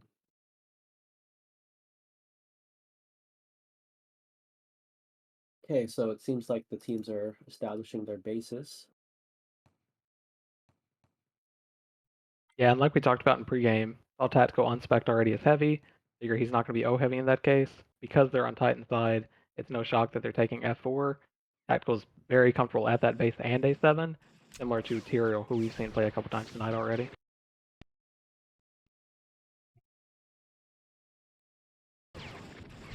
And then on the contrasting side of that, we post these teams taking A5 where they have stronger imp play. So if you're not going to play a heavy, it makes more sense to take a base where most of it's done in a passive way, and then you're fighting around these boxes with more tanky players. Looks like we were all wrong with the other DM over at F4. It's Rev, not Revenge, the one that catches RT something right, but just R. Yeah, I'm not familiar with Rev, so I can't provide any feedback on him. Never seen him play in any capacity. Is he new? And Bonds is already starting it off with the TB blinks. Yeah, and that's like the one we talked about before, where it doesn't clear the offense, but stalls them long enough. Now, the NG has time to fix whatever he needs to fix. And we look at Infinite, who's he being a wall, this is the perfect time for him to clean up those blocker sentries. Could have went mining or something. Now they still have that momentum, where the offense is pushing, but they've already been weakened because they're attaching at a weak space. So things are looking very safe at F4 now. A couple bad deaths here at B5. There's 4 attackers doing nade damage. A plasma is down. The defense is attaching back on. So Pistor is the heavy at F4. He is setting up on the back MG, which is something I talked about earlier. That last clip of AC kills the MG, whereas if he had gone the RT would still be standing with around 60 to 70 HP. I really like that decision to take the MG. This is an interesting offense, though, at A5. It looks like Cerrito's running foot JT. Yeah, so his main purpose, and I actually like it in A5 and D6, is to utilize the walls with the bouncing GLs, where it is inf heavy. So when you mix up your SLVB, the electron beamer, with the grenade launcher of the JT, you can get some quick, kind of unexpected death. And that opens it up for the infantry to do a lot of damage. But now, do you believe it should be 3 inf JT or 2 inf JT with an O heavy? I actually like either of them. I don't mind the setup at all. I'd be happy with either of them in this scenario. I think if Marta can get his GLs going at a good angle, there's a couple, like once you push out of the turret room, that's a very small choke point. GL can be pretty powerful there, and also when you push in right where Abath is, up top, ZB. But we'll see what happens here. 3 inf JT and how powerful it is. Yeah, and we talked about Marduk in the pregame, like talented multi-classer. So if this game goes on long enough, it would not shock anyone to see him change to, one of 3 other classes on offense. He can play info, he can play infantry, he can play heavy. It's just whatever rotations they want to go through. Hey, look at that. Loaf Pincher's learning from Bonds. Good. While Waylander and Greed doing some work, pushing out. Looks like there is no viable threat here at A5. Yep.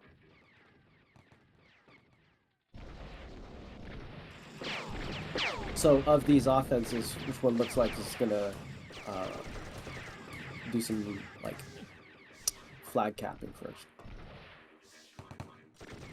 I think it's still a little too early to say. When the game starts in this and things stabilize and you're not losing your base in the first 4 minutes, you're still trying to figure out like tendencies and armor types of the other team.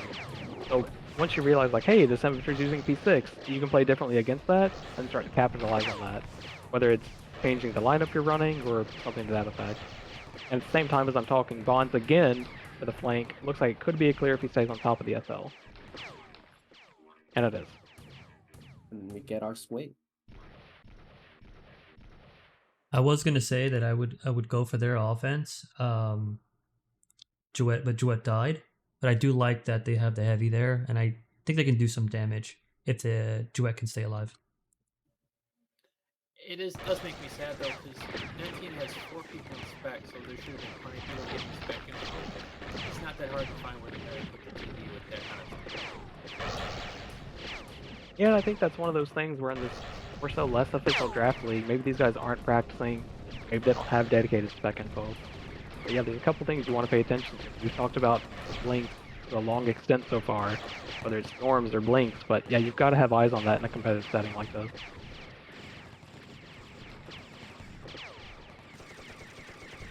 I can see that as something that will be forgotten, or at least in these draft league teams. Because typically in a mix, you don't have like a spec guy, right? You just kind of just have your 10 people in. So it might not be something they're really preparing for. But hopefully they make note of it for next game. Yep. One thing I'd like to note about Posty, about how far he pushed out. And I guarantee you he was looking for any infiltrator to run past him. And I'm sure there's no TDs behind him. As an experienced medic, there's no blink that's going to occur right now and ruin everything. Yeah, and they talked about, we have the notification now that Angelus added a few days ago, where if an info gets into the game, You get the soundbite, you get the arena message for it. So I'm guessing Posty's got good awareness check on that, or he's not going to push out aggressively once an info comes into the game, should one come in.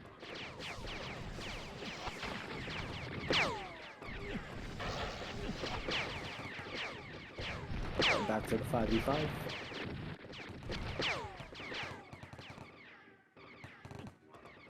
I think Abeth is playing somewhat passive, which is good for his team to keep them up, right? So it looks like Posty was trying to TV blink, but couldn't because he was too far away.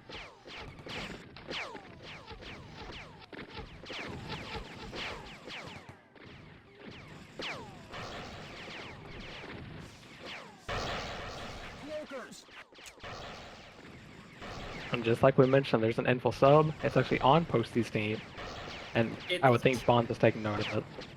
It's Sav though, and he's Yep. the engineer. Yep.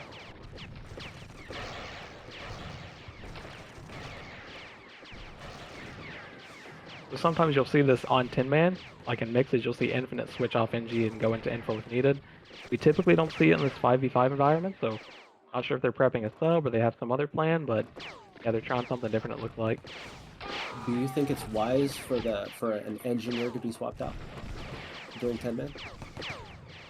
I don't know. I kind of like the value of having an engineer on the hoverboard because those vehicles amid all the chaos, if they get a couple reps go their way, they can be aborting. On the other side of defense, if you've already pushed out, for example, we've seen Decker's team do twice in A7 tonight on 10-man D. If you're pushed out at the bottom, you might as well get the NG out for another info. There's no turret threat at that point, and info has tremendous value on the 10-man. Very interesting seeing this on a 5v5 though. You have to have a lot of confidence in your team to do that. Yep. But it could be it's almost very sneaky, like, to be smart, because like you could actually go past your OMs and attack the SL, but that time Sov decided to rep out anyway, because I doubt anyone's wearing enhanced sensors. Yep. Especially on offense. Right. So we do Oh, see does- Cerrito has class changed into infantry like we talked about, so it's the JT now running a different style of offense. Does Sov have his talks in the DS? He does. I think. What's the timer on that? It's like a minute, maybe 15 He minutes or does. something. He has a lot of talks in the DS. So I think he's just if he has plenty of talks, he's just going to be an infiltrator to harass the SL. Which, for anyone who plays SL, knows how annoying it is to fight infiltrators. I will you say can- it could be pretty valuable swinging as well, right? If he swings to offense, you can be Absolutely. I think that's also a sign that back to you have your established defenses. Their defense is so strong that they're not taking turret damage. He doesn't need to mine more talks. So he can just play infiltrator, a more impactful role at this time. Yep. I Okay, so like where when are teams these try new things. mythical- Sorry. Where are these mythical SL enhanced sensors that don't take up a slot? Because I don't have sensors as SL. Yeah, I think it's the belt sensors. They take up a slot, but there's no regen cost or weight to it. Wait, It where does is give it? them mini-map visibility. Where do I purchase this thing? It's under equipment fighting suit. I'm not sure when they were added, but I have seen them. Wait, what's it called? Belt sensors. Belt. Belt. I don't see it. Oh well. Looks like P is putting work on that rocket turret, and they do. Oh, Infinite goes down as well on E4. Let's see if Mechanic can Bonds hold with at a least. Didn't do much. I really like what Mechanic is doing down there. He's kind of getting them distracted so they can hold the choke. Right now it's just chompy, but that little bit of valuable time could be effective. Yeah, and they have solved there again. You know, we talked about it. You create this form of chaos where you're swinging back and forth, and if your team has an info lane, you can create these big windows to do damage. And that's what you're seeing at F4 right now.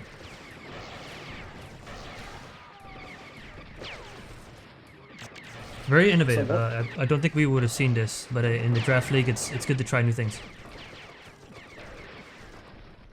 So, one thing I'd like to note for tactical, for any heavies out there, tactical dodges. I think that's a big thing that a lot of heavies nowadays don't do. They just sit there and spam AC and think their infantry's got it covered.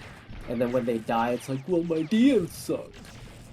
I think tactical is a good example of being able to dodge. He's very old school in the sense that he uses way more MML than he does AC. Here's Saw. And they get Bond has TD out. TD up on this. Yeah, Bond is just there chilling. Good try though.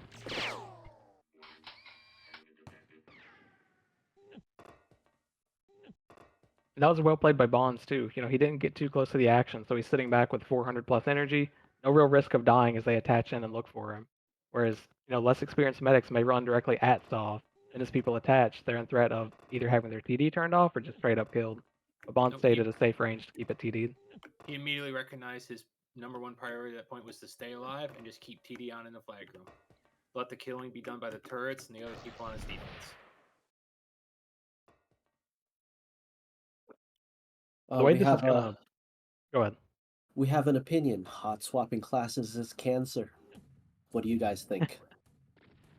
I don't think it's that different than it used to be at this point, where it's done in the refs chat. I think it feels better to players swap classes and not rely on someone else, where it's a parameter time that's much different ref to ref. You know, you used to call a swap back in the day, and it's like, okay, it's gonna take 8 seconds for one ref, whereas another ref it's gonna take 2 seconds. To take that variability out and just put it on the player, I think is a big improvement to the game. I agree. I like the improvement. You put less emphasis on complaining on the refs. Like, okay, you're too slow. But this takes all that work out. So you think if it's possible, you should do it? Yeah, absolutely. So on that topic, what about wall laming? I Personally, don't have I a strong think, opinion on it. yeah, neither do I. And I feel like if it's possible, you should do it. I think because experienced medics know how to not stand by the wall. But you know, to each their own is their opinion. So, is in that case, is that you can do it, but you should not do it. I think it becomes controversial in CTF because you have flags involved, but in like a USL league or USL, it happens quite often, and I think it's something that players should just be aware of. If you're near a wall, you can die. That's my 2 cents on it. I feel the same thing applies in CTF. If you're near a wall, you can die. It's like disruptor, infiltrator, disruptor. If Exactly. you're near a wall, you can be disrupted. Looks like Solve is still info. This is thought he would change back, but it looked like his defense is just holding it down for him. Yeah, I mean, they've been applying pressure since he switched, and the way this originally broke open at F4, it wasn't Sov swinging initially, it was L. They were able to take another fighter to offense, leave Sov at home for a run or two, and then they built up this lead against the turrets. We talk about snowballing a lead on either side. That's what Sov's team or Posty's team has done in this case, and I wouldn't expect them to change off as long as it's working this effectively. Puts a lot more pressure on Infinite too.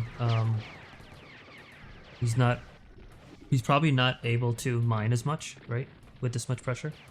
It looks Yep. like they're swinging home a lot more too. So this could be a very long game. It looks like Metal's team made a sub. They pulled out Rev and put in Cortana. Yeah, and Cortana, that's another kind of newer player, hub info in most cases. We see him set up as info, trying to attack A5 now.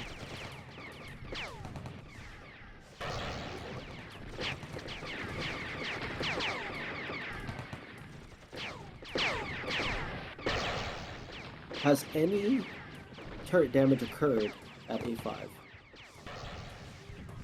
I don't believe so. Maybe the first push when they had the JT get a pick with GL, but beyond that, they've been pushed out or swinging for the majority of the game. And once you have this much pressure, it almost is like you start swinging people home. Because now you have Greed and Waylander, they were swinging on offense. So as long as they can sustain that pressure, there probably won't be much happening at A5. You think they should just 10-man it? I don't think they need to 10-man it yet. You know, they have lost one base essentially where they lost most of their turrets, but they were able to stabilize after that. I think you've got to give your team a little more of a chance than this early into the game to say, hey, this isn't sustainable, let's drop it. Yeah, And that's probably on the might be team too early. captains to figure out. You know, it fell apart like I mentioned because they couldn't keep up with the macro play of the swing, where Belt switches over to F4 and Infil is effectively defending A5. You've got to realize that on both sides and be like, hey, let's take advantage of A5 while we have it. They didn't. They burned a few runs, and then they got stuck in the trap of, we don't have an Infil to push out of F4, and now Sov's here. So explain to me, actually, or to the crowd, we're running heavies now. A lot more heavy focused game, no JTs. Can you see what's going on here? Yeah, I don't know if I could give a specific reason as to why. I can tell you, on a selfish level, I prefer it that way, and I played a lot of CTFDL behind JT offenses. I never liked them because it feels a little bit fluky to me, especially when they're, you know, eating tranks here and there. They're getting a lucky bounce with a spike where they just accelerate way faster than anyone can rotate to hit them. I like the power offenses. I think they're more stabilized at this point with the current community, or even for the new players, like those that are serving as mentors to the new folks. They're trying to teach them how to play power. It just feels like that's the way this game should be played. So I think a good thing to note is tactical versus pistol, or P.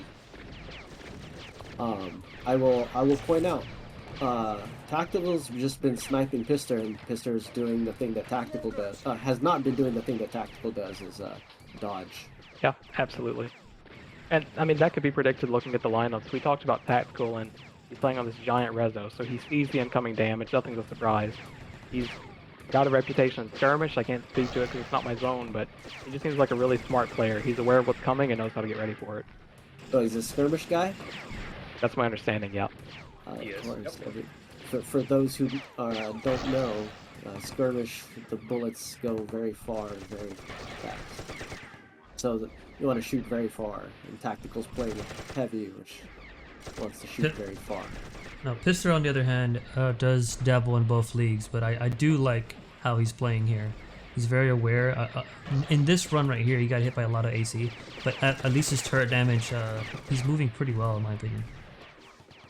Oh, exactly. You can triangulate exactly what's going on. Pister shooting a turret, Tactical shooting Pister. Yep. And so it's not announced here because it's not an on-info swap, but Sov did swap back to Engineer. And I expect him to reset those sentries, maybe heal everything back up to full. And then if his defense keeps pushing out like this, maybe we see him swap again to a fighting class or an info, something like that. I think he's committing to this kind of swapping playstyle as long as his defense looks strong. So who Looks are like- his defense? Oh, defense is Greed made and up of- Waylander. Yeah. Oh, so obviously 3 strong infantry. Right. Yeah, 3 experience, you know, PL playing infantry. Comfortable too. And right now, Waylander takes a bad death, and you have to wonder, is Sov still NG? Can he get home if Sales needed? about to join him. Yeah, because you would expect Cerrito to set up at this point. Cerrito being Marduk. Sov's info, he's going to try to mitigate that damage. He doesn't want to keep switching back and forth, so you want to stop this and push him out. And we see another manly offense with the heavy. No JT chumps. Very interesting with the infill on defense is you can move that heavy, right? So you get him off his track to stop the turret damage. But once those sentries are down and the imps are not holding, I can't see how he stays infill. You may have to switch back. Yeah, so it's cool here. You can see Sov kind of echoed what I would assume is the same thing I was saying. You want to get that push out, so either Sov or Posty called an additional imp home. And Yosh came home that time, giving them numbers advantage. So again, that's just outplaying the swing, this time on defense, whereas Right. last time it was on offense. Great communication on their part right now, from how Yeah, they're has managing to be. this subs and everything.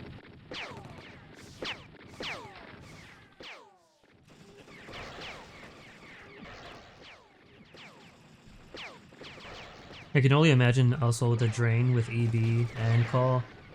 If they can get their fighters to kill, their OMs are gonna be pretty drained and die pretty quickly. Yeah, it's brutal when you have an info on you as an infantry just EBing you. And now again, we're seeing these DMs not carry ES. Bond's an experienced medic does have ES and stops that potential storm that Sov was going for.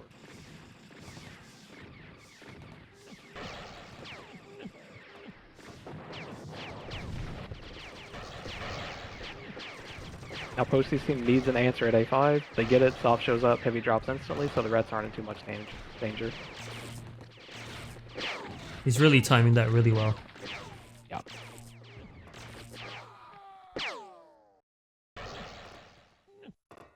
Some nice kills by Abbott to keep them from pushing out, but I don't think it will do that much harm to them. They'll just attach quickly. At least they're getting some more offense consistency. Yep, at and A5. what Noah mentioned a couple minutes ago does seem to keep happening on the other side of the map at F4, where P or Pistor is locked in on a turret. He doesn't feel or see tactical just taking him down. He's eating 6 or 7 in a row and just falling over. Whereas, you know, more experienced heavy, they're moving a little bit. They can either feel that coming due to energy warning, or they can see it due to the large resolution. Just move a little bit to get off that line, and you can keep attacking in between. Yeah, he's doing well with turret damage. It's just getting there and not getting streamed. If he can work on that, he'll be much better.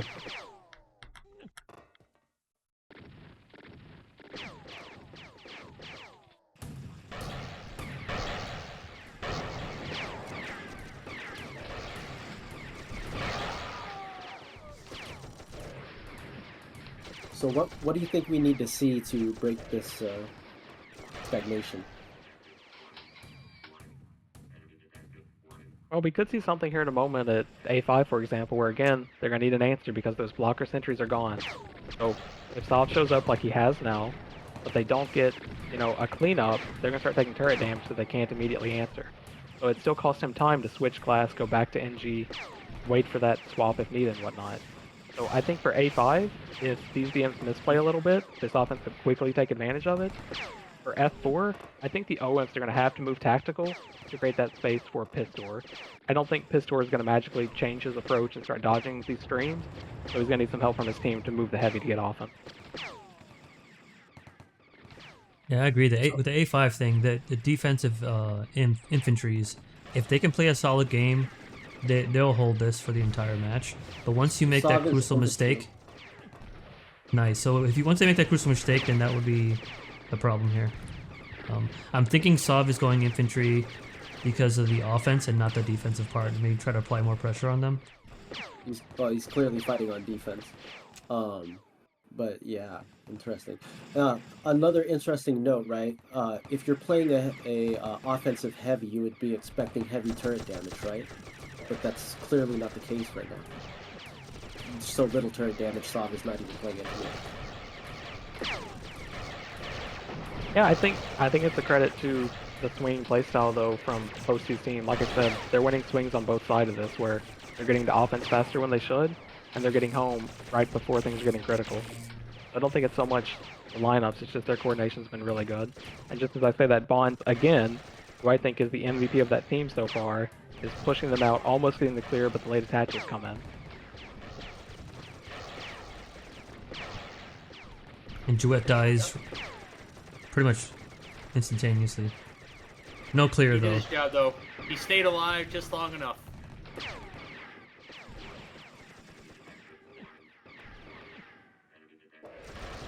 Yeah, I think Sov and team's offense is going to be a little bit too much if they can keep this pressure up. They're definitely favored right now, in my opinion. Yeah, they just dropped an RT and Infinite's still in the caves mining. And Infinite still has extra talks. Oh, but the OMs are doing their job. They're getting out front, making tactical moves, and getting twisted all the time in the world. And this is where the experience of Sov's going to come in a lot, because when you push this hard, I guarantee Sov's calling his defense to swing with him.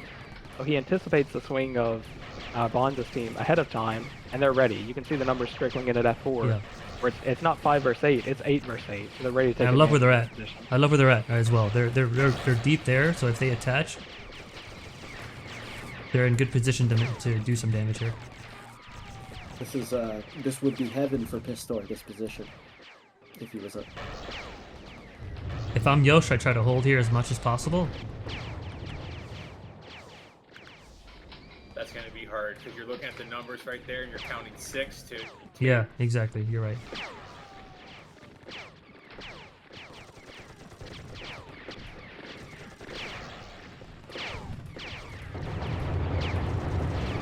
We're at the 28-minute mark right now.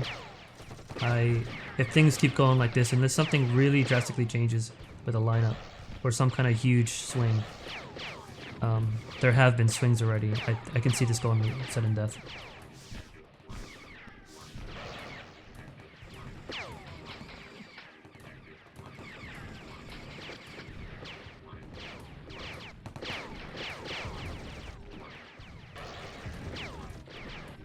So who do you think will win the 10-man? It's hard to make that prediction because it's all about base position. You know, where does the 10-man start? If you capture the flags out of F4 and you bring them to A5, but the opposing team's already at the turret, you're going to pick the opposing team. On the other hand, if you Exactly. capture the flags and you're pushed out, let's say 60 to 70% of the base, you have the advantage there. So I guess it will be how things are looking when we approach sudden death. If we get to sudden death. One of the critiques on Infinite, that last big play we saw, where they lost all their turrets again, is he'll build this huge stock. You know, Hertz said it before the game, the talk spot, but he's not there to use the talks. They were sitting on 250 talks when they lost all their turrets. He's in the mines trying to make that stack higher. If he had been at home, maybe it didn't look that dire the whole time. He could have been there Right. providing EB, repairing, and again, you're seeing a huge number shift to that 4 right now. You just mentioned it right now. He's not there. I'm assuming some incoming damage is coming. So that is Yeah, the you've kind of gotta like make the that call. con to his playstyle is you have unlimited talks, but if you're not there, you could literally burn through more talks than you're mining. Because all these turrets are just like getting hammered right now. Infinite is notably not a good fighter. So I feel like he may be more, he can contribute more to his team through his turrets than fighting himself. I think while that's true, Electron Beamer, which we've talked about in a lot of games tonight, is one of the easiest weapons to use in the game. You just fire it at a wall in the general vicinity, and it's going to bounce around and make a big difference. Right, because you two EBs with a medic and engineer versus one. I mean, you can do a lot more energy drain there. So his playstyle may cost him this match.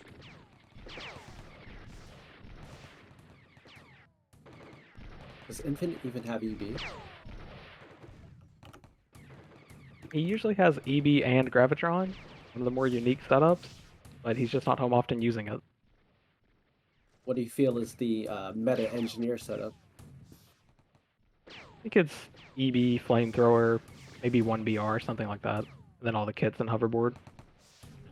That's BR being heavy. battle rifle in this case. Right, that's heavy. Ensign plus BR is heavy. Yeah, and EB is a given, obviously. Yeah, we've got Decker who plays Engineer, whereas I don't think it's typically EB, Ensign, and the grenades, so that makes sense. Yeah, Hey. Ensign for BR. Hey, Herth, how do Don't you have BR as an ensign or as an engineer? feel Bonds is playing a match so far, Herth? To me, I feel like he's really holding it down with tactical there, being anchors on defense, making He's doing smart great. decisions. The only criticism I ever have of Bonds is, and it's just more of a playstyle thing than anything, he's more of a Trank first, EB second kind of guy, whereas I'm more of an EB first, Trank second guy. But versus Jouet, who's pretty much, he's not really up to par, versus Bonds as medic, either playstyle is going to work.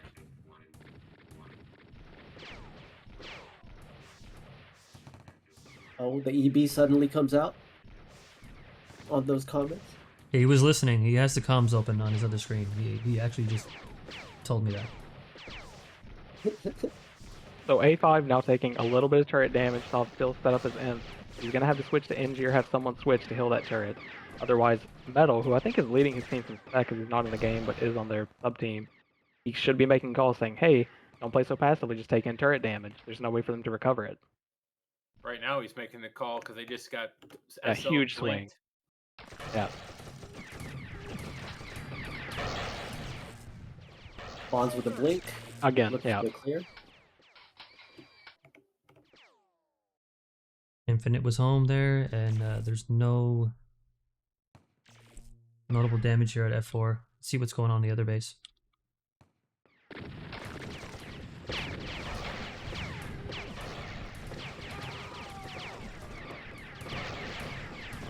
Yeah, Solve back on engineer. He's going to heal that up, set his blockers, and make his next decision. But we just think about the impact both these engines have had this game. So it is abnormal for someone to be switching off Engie all the time into a fighting class. But still, we're talking about Infinite, who's, sure, he's mining the most talks of everyone. But he's not home contributing to the defense. Whereas Solve is home contributing, Solve's going to enemy contributing. It's a very different playstyle. Yeah, And the first very thing Sob contrasting shoots is EB.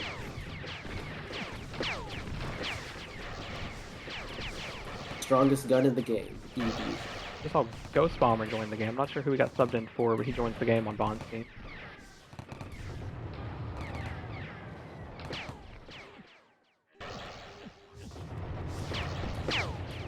Energy So is whether the you- strongest resource in this game. Just FYI noobs. Energy, Yeah, whether you- energizers, drain it. No, I was just gonna say whether you think that their playstyles are good or bad. I think that their decisions and what they're doing is definitely affecting this game and making their team whole as long as they are. Yep. They have been. Has We see- Posty Go ahead. has Posty done any TVs? I think I saw him do something earlier on Abyss when they were in this kind of fixed 5v5 format. But honestly, the majority of this game has been split to a 6-4 or an 8-8, and most of the actions happened at F4. Posty's had a very passive, wait to see what happens kind of game. This has not been a normal 5v5 game, not by any stretch of the No, imagination. yeah. It's almost like a 3v3, 7v7, and then goes up and down, but it's very abnormal for a 5v5.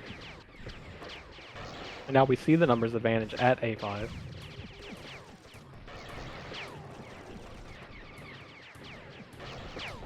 And Solve with the impeccable timing, he's engineer right now, just when he needed to be.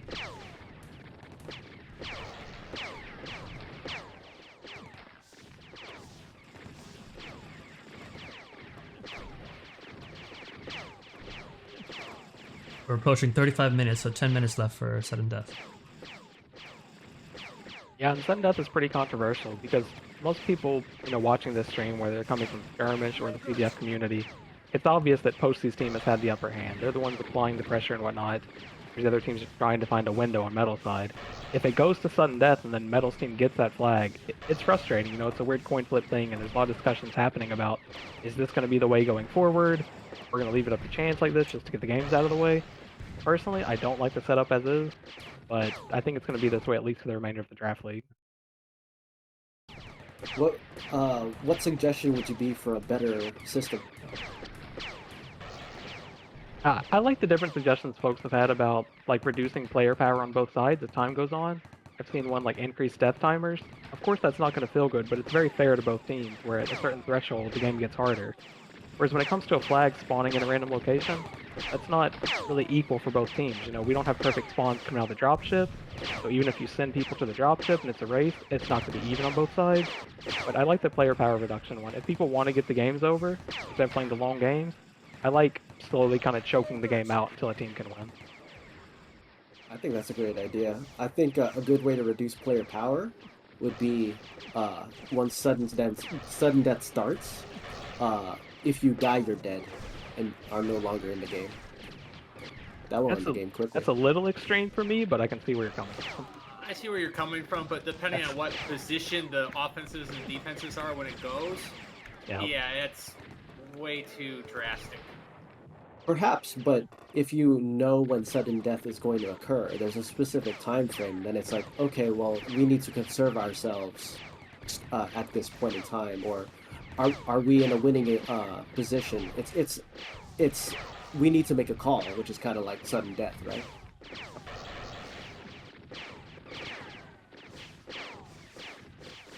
Speaking on that, I think teams will start to notice that. They either will do either the aggressive thing or they'll play passive and try to gear up for. You'll see a bunch of infiltrators start to sub in here soon once it gets closer. And in fact, one advantage that Sov is already infiltrator, so if he can get his sentries up, he'll have the advantage already.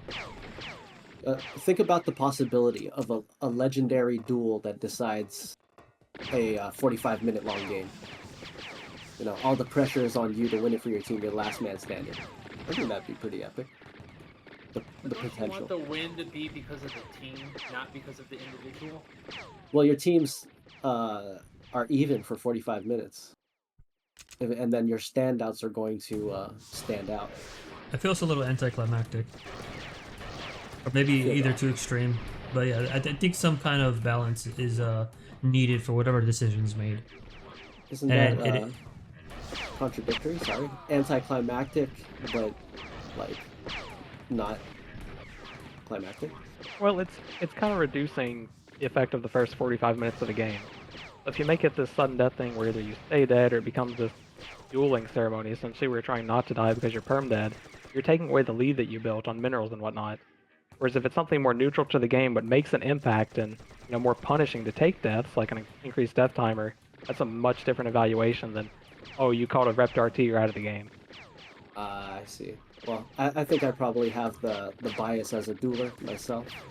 As I would like to win this whole game because of me, and you know how it goes. Wouldn't that be epic? Exactly. That would be climactic.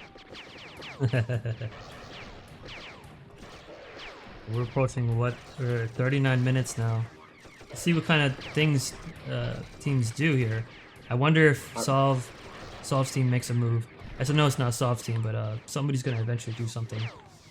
Yep, and we saw that in 7th Plague versus Fangs Out on the first night of the draft league, where both teams kind of felt it around 41 minutes that it was going to reach the sudden death, and we saw a lot of people just spreading out for the map on the different spawns.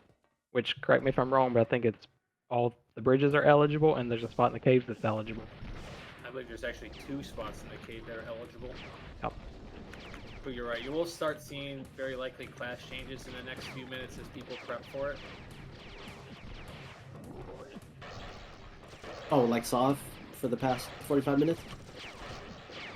You could see things like instead of attacking 5 versus 5, it drops into this 2 versus 2, or 2 people attacking 3 people, spreading the map to hunt the flag around 42 to 44 minutes. That's what we saw in the first game of the league. And there is a cool method where the opposing team can punish that. Instead of hunting with them, you just say, hey, I just saw them make the subs, they have 2 to 3 people roaming the map, let's take this 90-second window and go take their base. And I'd love to see a team try to do that.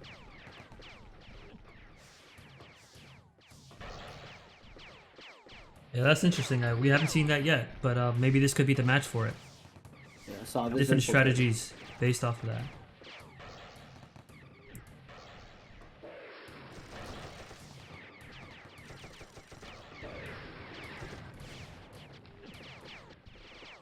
Ah, so Pister dodged the AC, but he didn't dodge the infantry.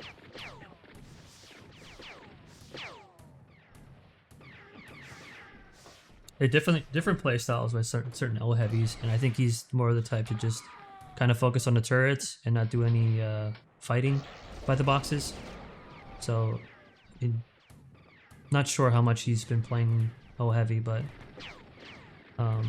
could play a factor in why he's doing that. And right now we see him set up on the outer turrets that Infinite, I think, is the only engineer in this whole community that sets up, where he'll build that huge pile of tox and spend it on outers to frustrate the SLR offense should they get pushed out. But we also see that backfire sometimes where he's focusing on what's happening out there, the opposing team pushes deep and starts killing his turrets outside the flag room. Now, if they get the flag and they go to F4 and it's in sudden death, I mean, you have outside turrets to deal with. I would assume Pistor needs to get these down ASAP because sudden death is coming wrong. Yep. And I'm sure someone's made that call to him. Again, I think Metal's coaching from Spec, he probably made that call of, we already have a heavy in, let's get those cleaned up before we get to 44 or 45 minutes. Little tactical 30k before it's over. No, I don't think there's going to be enough time. Not enough bodies running to the AC. We're looking at a No, we're only- 72-4 record from tactical right now. KD ratio or kill death stats. You shouldn't need too many more kills to hit it. He's got time. Yep. Looks like they were able to And it take. begins. Yeah, so Pistor switched over to Info. They're starting to plan whatever the sudden death strategy is on their.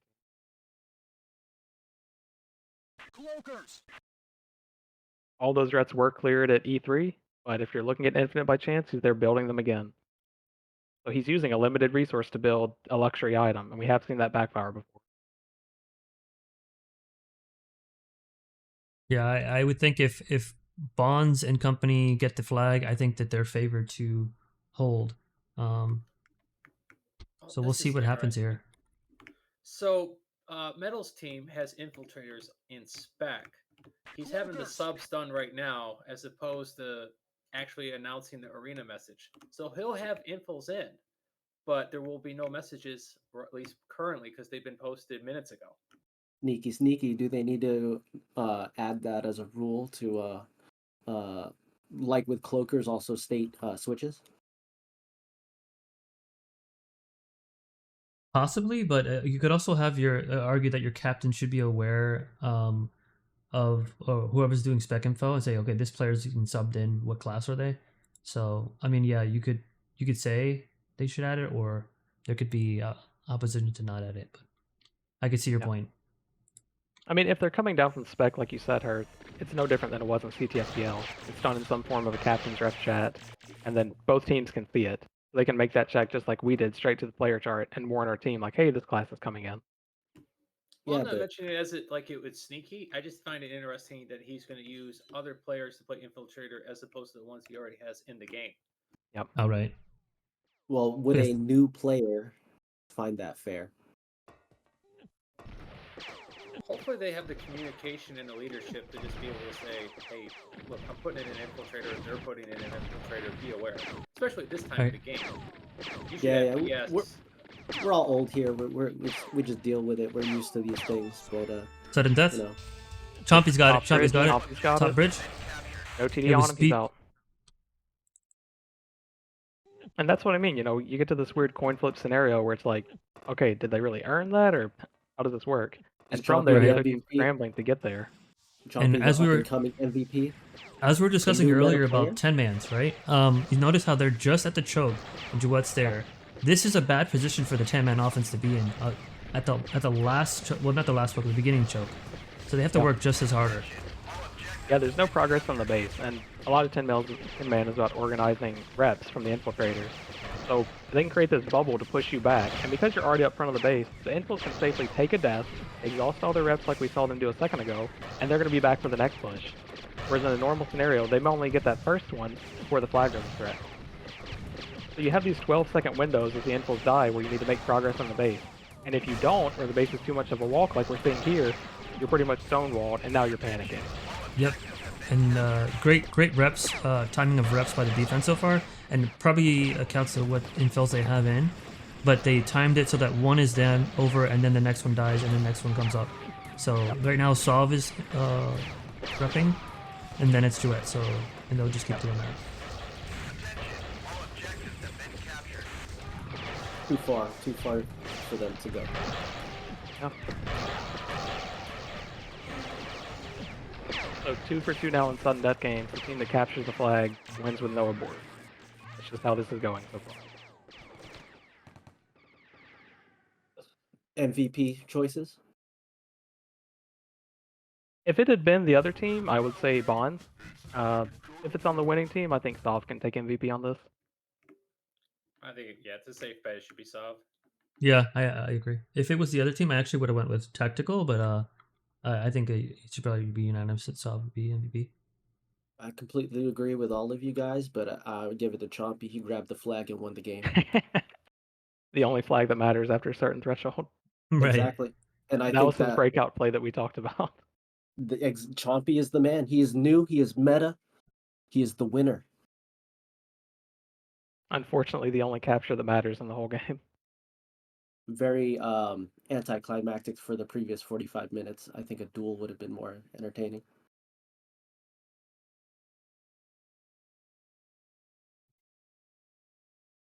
But great job to all the players.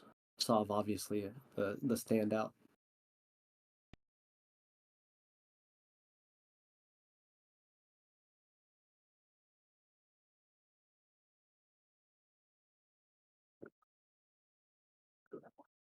I think they had What 3 infills in, right? I'm not sure if they had 4, but I think I counted 3 on 10-man defense. what if it was like 3 lives? Sudden death starts and then you only have 3 lives. Yeah, they did have 3. It was Sov, Duet, and Pistor. And like you talked about, they kind of sequenced their reps really well, which is the free, 9.5 to 11-second window, which if done right, that first infill's back 4 seconds after the last infill's done. So you coordinate that, you have someone leading it. We can assume it was Sov because we've seen him do it before. It's really hard to push into. Sorry, I meant 3 lives. Like limited life situation, like 3 lives instead of just Oh, you 1. mean like a new sudden death? Yeah. You're back in your hardcore ARPG scenarios. Yeah. It's Gotta make it bleeding over. entertaining, man. I mean, I'm just trying. Like, clearly that was not a climactic finish with the sudden death flag getting grabbed, right? So at least something that would be more entertaining for the viewers and for the players, because as you said, you played 45 minutes for a flag to happen to spawn next to the other team. It's gonna leave a bad taste in your mouth as opposed to, oh dang. It probably seems Oh, that the current format is probably not the way to go, but I think it would be nice to have like a bunch of ideas and have the players vote for them. That's probably how I right, think it right, should be. but doesn't hurt to hear the ideas of PL champions or anyone in the chat, of course, too. Right. So we have Yeah, one more I like the match. ideas of player power reduction, or even player count reduction. That's been thrown out by a couple folks. Like, okay, now you're gonna drop to 9v9 and see how you can coordinate it. And obviously, you've got to stop that at some point. You don't want it to come down to like a 2 versus 2. But maybe it goes from 9v9 to 8v8, and at that point, someone would break more often than not.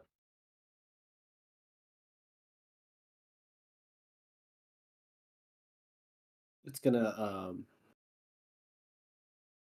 make your standout players or the individual impact of each player much more impactful.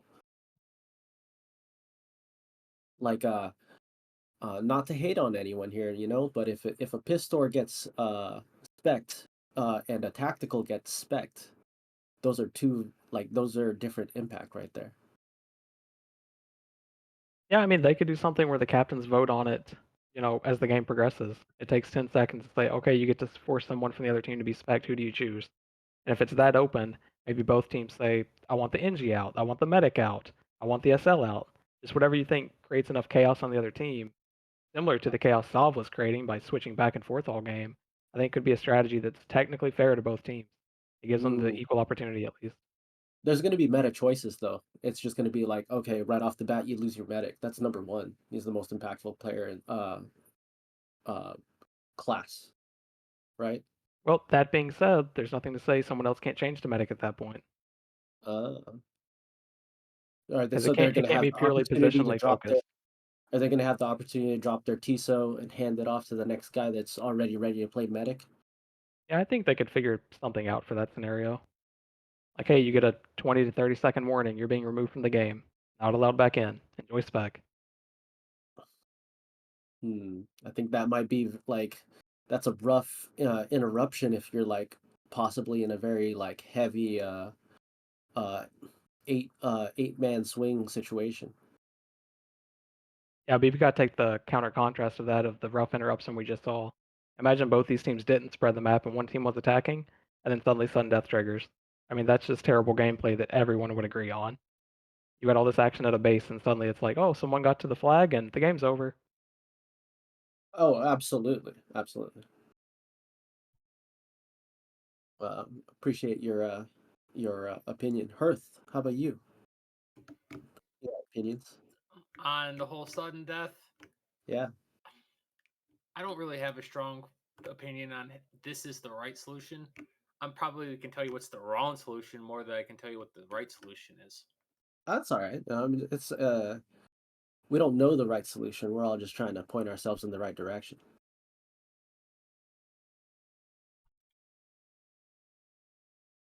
Beso? I don't know if we'll probably solve it tonight, but it definitely there's been a lot of ideas been floated around, and there's a lot of really good ones. But I don't think this iteration of sudden death will be what's going forward. I hear you, That I know man. for sure. Well, what's your opinion? I Doesn't got to be honestly, good or bad, you know. yeah, I honestly don't. I'm not. I'm probably on the side of Hearth. I probably don't have a great idea for it, but I do like the ideas that I've read, which not many players will be able to see that because they're in different chats. But hopefully, we can compile all the good ideas and put them someplace and vote on them. That's what I would like to see.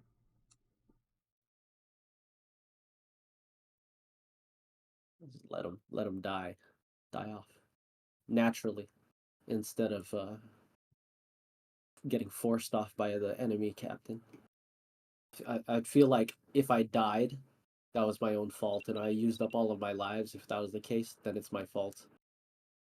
If I'm playing Infiltrator and I use up all my lives quickly with reps, I'm going to have a strong initial burst, but over time, I've hurt my team by using up my lives. These are strategies I think that could be possible, as opposed to I've been specced. I feel like things are out of my control, and this is just I've been chosen because maybe I was a high impact player as opposed to someone else. That's my opinion. But if anyone got ideas, it'd be great.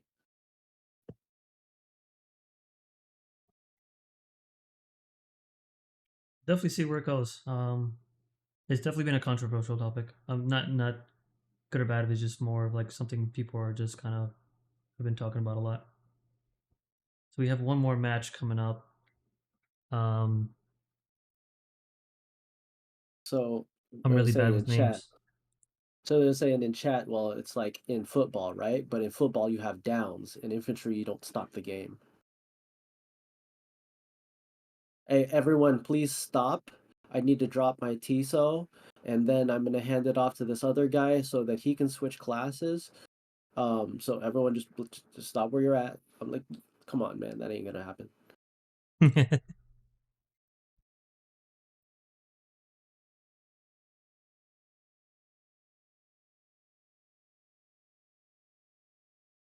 How long we got to hold out for until the next game? Theoretically, Um, 2 minutes. yeah, I thought the arena should have been made by now, but yeah, we have 2 minutes.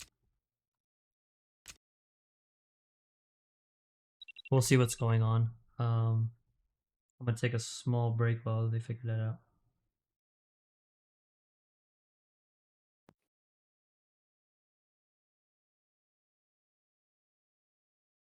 So I think that was an interesting take that last game on both sides. It's two aspects, two different ways to approach having a stronger defense than offense.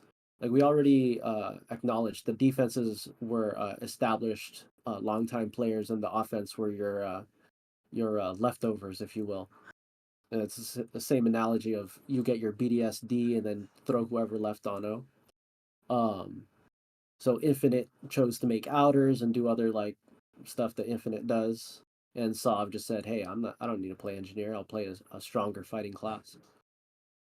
It's an interesting approach to when you have the superior defense and your engineered can take some time to rest. It looks like the last match arena has just been made. And I think we can make that comparison. I think it was a mix uh, last night. Plaps had to remake his turrets like I don't even know how many times he had to remake his entire turrets.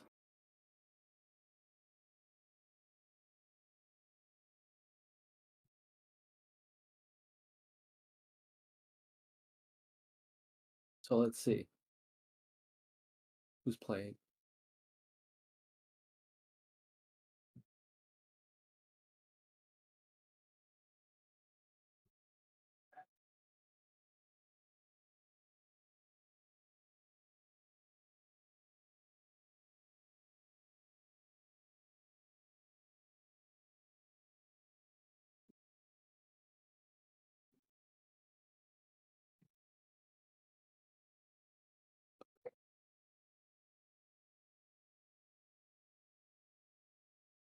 We have the loser with the longest game, which is Fangs out from Friday. Is that correct?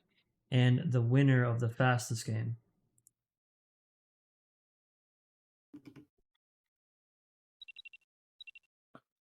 How did that game go for Mixum? Was it a sudden death? The flag spawned by the opposing team. They got it, and then it was done. It was very similar to how it was tonight.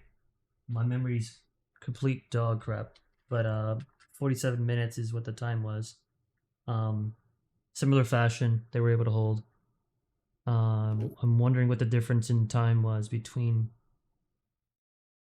the two matches from today's sudden death and the other one.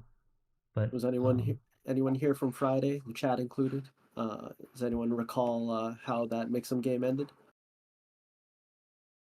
Yeah, it was sudden death. I can't remember the exact flag spawn, but DB's team got it and retained for 90 seconds to end the game. yeah, so we're assuming a little bit longer. Let me see, longest loser with longest game. We'll assume they already figured all that stuff out. But as Roman Reigns said in chat, it was exactly the same fashion. So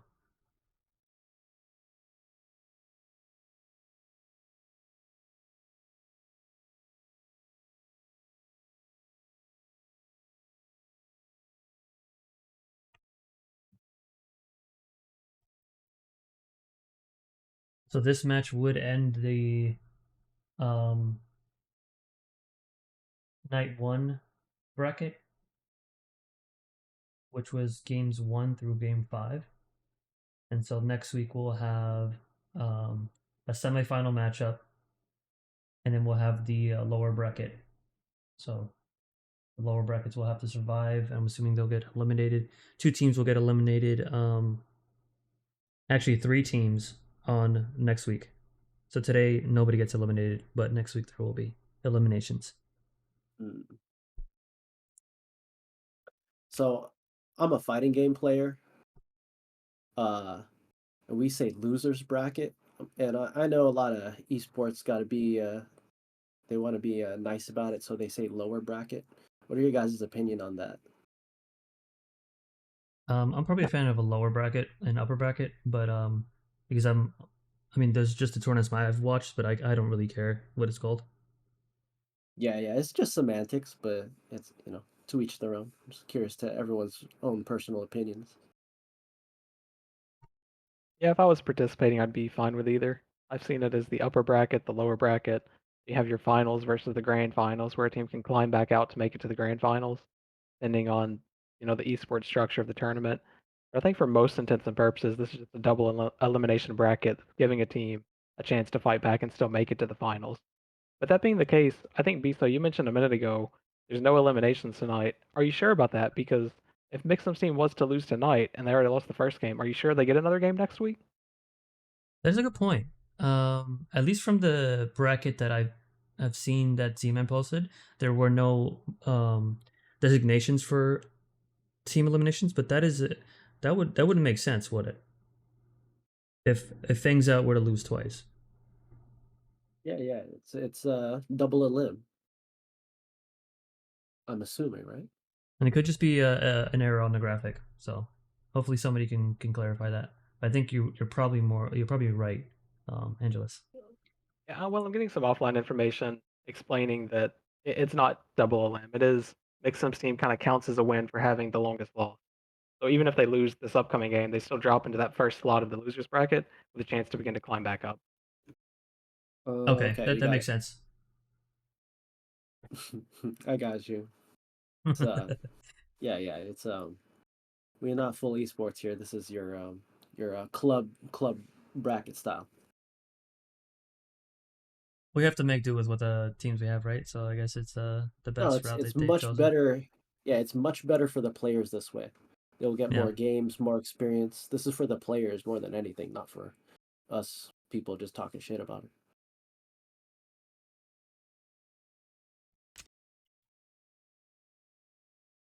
We have players beginning to go into spec into their prospective teams rather.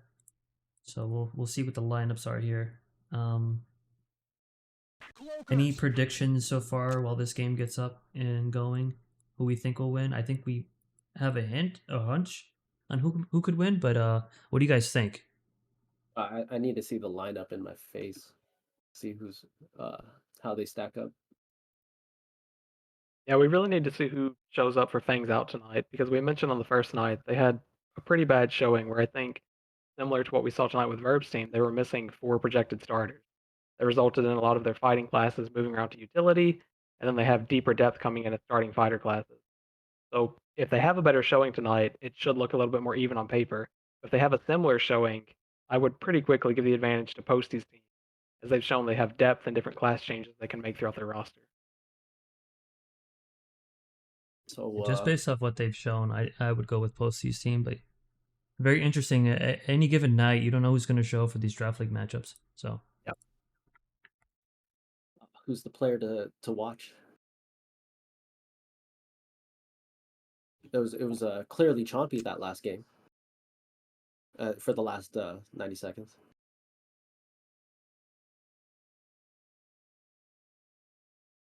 Who do you got for this one? We'll have to see who they get in the game. You know, they did have the yeah, captain's agreement that they're going to try to get people playtime throughout the tournament. So we'll see. Are we going to see some different people playing on Posty's team consideration? Will it look the same as the start of last game? Is Solve going to play again 2 to 3 different roles throughout the game? So until we see what they're starting with, it's hard to say. Let's pay attention to this one off the bat. Jay was the selected pick last time he played. How do you think he will impact this game? Yeah, so what I thought was cool about the Fangs Out game, despite it being a loss for them and the sudden death thing, was Exodus did record the game and release the comms of that game from their perspective. And I tabbed through that and watched a lot of it. And to me, it sounded like the offensive comms could have been a little bit more on point. And I've played with Jay before, I've played with Jackie before, I've played with a lot of these guys. I think that's going to be a difference for them tonight that we're not going to necessarily be exposed to unless they are recording again and releasing that. But I think we'll see a little bit better coordination of that offense coming back and reflecting on, hey, we kept having numbers in this game last time, but we didn't take advantage. Maybe no one was making the call, no one was kind of leading sometimes. It was dead air on the recording. I think that's going to be an adjustment we'll see on Mixon's offense, and it could help him a lot tonight. The offensive chemistry is going to be a big part tonight. Yeah, chemistry and leadership. I mean, again, these aren't like seasoned squads that have meshed yet. We talk about mesh because a lot of us played in CTFDL with essentially the same people for, anywhere between 2 and 8 years. It depends on who you're talking to. Whereas with these draft leagues, you don't really have that feeling of, hey, what's Herth going to do when I push on this guy? So the communication in the moment is so much more important than it is when you have guys that are comfortable already playing with each other. Yeah, I'm seeing a lot of unfamiliar names. Any standouts to you guys for newer players? Uh, I've only come to know Planner recently, and I believe that's Mixon's brother. So if he played back in the day, as we say, I didn't know his alias or really know him. I've seen him play a couple of utility classes. Right now, he's in an infantry, which is a little bit surprising to me. But I will say already, just looking at their lineup, they have differences in who showed up for this one. The last time they were missing Dilatory, Raygun, Andro. I think they were missing all 3 of them, and that was 3 of the first 6 picks. So they do have a much better depth showing tonight, as the top half of their draft appears to be available for this one. So Dilatory is probably playing either Ka Div or Med. He's Med. Yeah, we would expect Dilatory to play Med.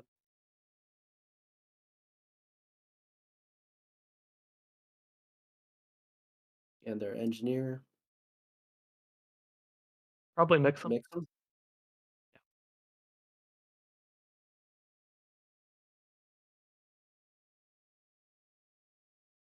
And like in their first game, for example, because of the bad showing they had Rue playing medic, and that's not normally the class he plays.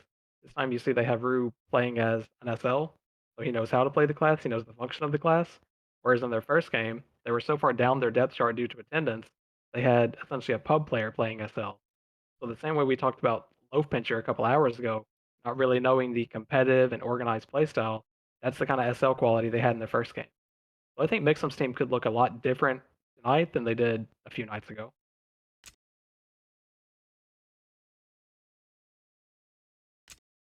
I don't remember seeing Meep on Friday night. Does anybody know if he was there? I believe he actually was there. He was one of the few that showed for Mixum's team to get him to 10. Okay. I could be We mistaken. got the lineups. So We have one team inspect with 9 players. We haven't seen the other team get inspect yet.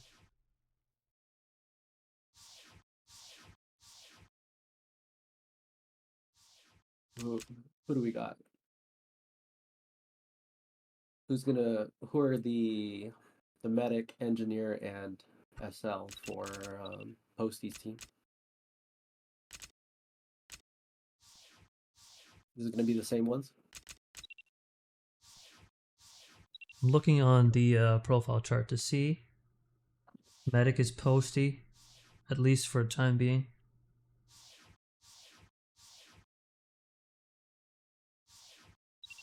Squad leader as Jouet.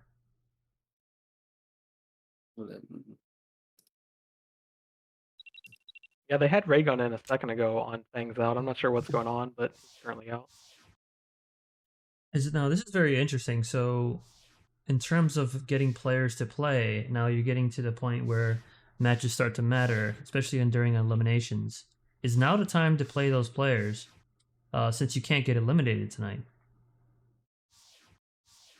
And what I don't recall the rules, but how's that going to work out once we get to the higher elimination games here in the tournament? Yeah, I think they referred to it as a gentleman's agreement. So it's not like an explicit rule that you owe this percentage of playtime to anyone.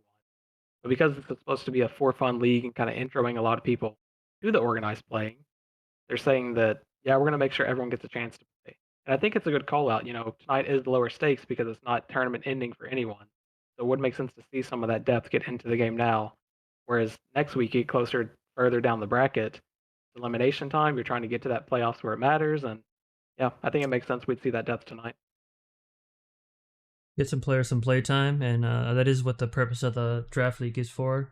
Get these new players in the teams that typically either don't have the name recognition, or might not get enough playtime. In a players league, maybe they're just a bench player or role player of some sort that gets subbed in. I think it would make a lot of sense to play these players tonight.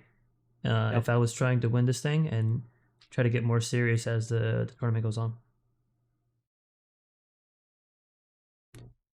And that's if that's your mindset, right? There could be different mindsets, but you may not agree with what I just said, So one of the other captains, Decker, on the Care Bear team, he's even talking in chat about it. Like, yeah, that's the exact mindset they had. They secured their first win, so it's lower stakes going into that second game, and they did make some roster swaps. I think we called it at the beginning. They had 3 or 4 different people in.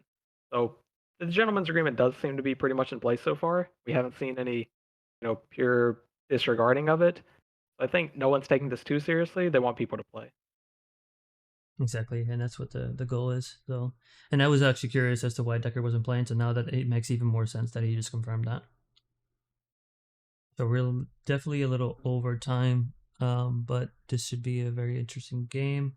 Last game of the night, so hopefully we see something new. I know last game we had the Sov change out from engineer to infill on 5v5, which is very interesting. So I hopefully we start to see more of that. I don't see Mixum doing that. I feel like he has some self-respect.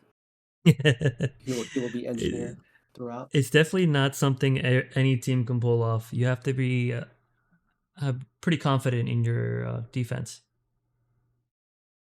Right. That's remember I was pointing out Infinite's not much of a fighter, right? It's his choice of playstyle. He's not he would not be as impactful playing the exact same way as Sov. Sov has the ability to multi-class and play combat classes. There's still some sort of delay in the pregame trying to figure out rosters. I'm not sure what's going on, but a lot of people are getting frustrated as they wait. And the folks from Posty's team are just coming off an OT game, so they're already kind of burning out here, waiting for the game to start. Yeah, it could be some scheduling things that we could work on moving forward. We can take these lessons and kind of improve it, maybe for the next iteration of any league format. But it is taking quite a time to get this started.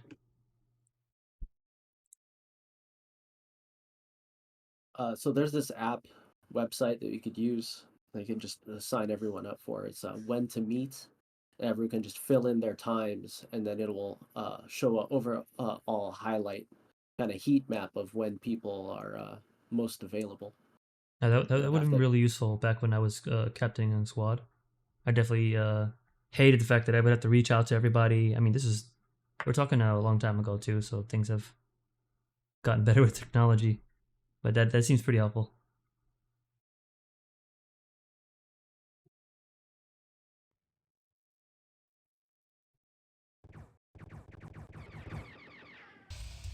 Attention, all objectives have been captured. So what offense do you guys? On Hearth, you're probably a defensive player at first, right? Are you medic main? But what offenses would you hate to run against? I guess two-part question rather. Let me rephrase this. What is the offense that you hate going against, and what is the easiest offense that if you see this offense, you're like, okay, I'm killing this offense. They're gonna struggle. Any offense that isn't meta is the easiest. So if you're doing like, I've seen some people try the one of everything offense, like a heavy, a JT, an infantry, and an infill. Those are just meme offenses. You can just tune out versus those. The ones that I hate the most is probably a really talented power offense, solely for the fact that once the O heavy sets up, now the onus is on the defense to kind of you're switching from playing defense to you just can't let them sit there. So now you actually have to play a little bit of an offense, and most defenses aren't that good at kind of making that mental transition just in that little short push to hey, we actually do have to kill the O heavy. I've played versus JT offenses for so many seasons and so many years, though. I would say for someone starting the JT offenses, probably the hardest to go against. There's a lot of nuances to that you just, it's even hard to explain. You just have to kind of go through the punishment and learn as you go. Yeah, for any new medics out there, don't be discouraged. It definitely is the highest learning curve of the offense that you would want to play as a medic, especially as a new medic. So I can definitely agree with that. Back when I was a nobody and I had played medic against Cypher, I was like pulling my hair out. So I completely understand. All these medics feeling the pain.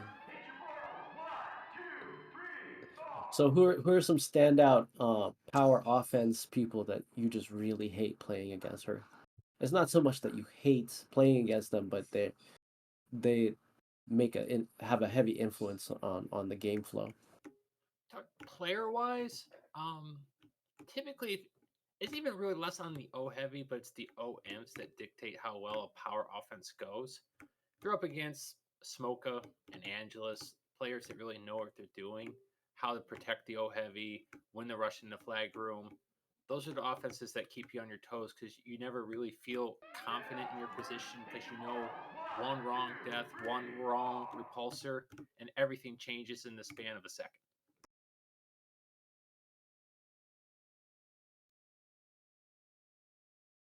How about some DMs that you just love working with that just you feel that you have a better fighting chance against Angelus and Smoker running down your hallway. I liked Wolven as a DM. I like Sav, Iron. So those three are also great infantries, both offense and defense. Wolven more so on defense and offense, but those three, yeah, we could dominate with those. So what are they doing? They know how to stay alive, but also output the damage. They can play a P6 DM and actually soak up damage relatively well without dying, which is hard to do.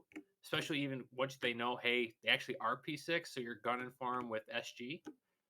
It's kind of like they know the dance. They know how to position themselves around the boxes, where to fight, when to fall back. All in all, it's the experience. Yeah, with Okay, experience comes with so positioning, and I think that's a good thing. That a good DM will definitely know his position well. Go ahead, Angelus.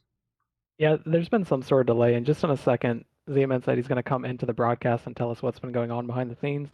There's some controversy happening, and Zeman's going to come shed some light on it. Attention, all objectives have been captured. So is Right on time, Zeman. can we expect a game? Good evening, everybody. We apologize for the delay. The game will be starting here shortly. We are working at getting things reset. To give everybody a little background about what's going on, at the beginning of the draft, before all the draft rules were decided, when we had 113 individuals registered, all of the captains were notified that if people registered with aliases that were unfamiliar, that due diligence would be done by not just referees, but in-game moderators to identify who people are, to one, prevent people from double squatting, and two, to try to minimize smurfing and quote unquote hider trolls that are kind of common in game currently. There was one of several aliases that were found to kind of meet that criteria on the registered form. One of which being the alias Raygun, which was eventually picked for Mixum's team relatively early in the draft. At the time of the registrations, the captains were advised that the due diligence check on that alias resulted in that individual being a player commonly referred to as Tempest, or he's currently in game under the alias SCHEHERAZADE. So all the captains were told ahead of time that that is who the player was. There was an appeal at the beginning of this game that Raygun is not who the captains believed they were. Double checks were done with SMODs for free infantry to do a who is check through IP, comparing that to the registration form. And it was determined that that individual Raygun is actually the player Revenge. Revenge is not on another squad. He did not register under any other aliases. And it was determined that Revenge created an alternative account that was similar in spelling to Tempest's more difficult alias to spell that starts with the SCHE. And so Postie's team certainly had a valid reason to appeal. Instead of making an arbitrary decision by the league, all 6 team captains were pulled aside. Ruler was speaking on it was there representing Verb for We Are All Friends here. All 6 captains were notified of the discrepancy with Raygun actually being Revenge instead of Tempest, and instead of the league making the arbitrary decision like I mentioned, I placed the decision. I explained the circumstances to the 6 team captains. We decided to put it up to a vote. Revenge was for Mixum's team. Mixum did not have a vote, so it was decided that if 3 votes were in the affirmative that Raygun could play, that would be the decision that was made. Same if there was 3 votes in the negative, that Raygun would not be allowed to continue. And the votes came in 4-1 abstention that Raygun, aka Revenge, would be allowed to play. So Raygun, aka Revenge, will be able to play under that alias, not just in this game, but for the remainder of CTFDL. So that is kind of where we're at. We apologize for the delay. We were not expecting that to be the case, but that's where we're at, and the game will continue here shortly. Wow. Thank you, Zia, man. That was a lot. Any comments, guys? Do we want to go on that, or are we just gonna focus on the game that's coming up? The draft league, let them play. This is a waste. Just let Yeah, them play. They're here I for don't fun. know. We're not holding any authority here. If the captains voted on it, let them do whatever they want to do. I think most people in this arena at this point are even listening. They just want to see the game get underway. Yeah. It ain't that serious, bro. Just go.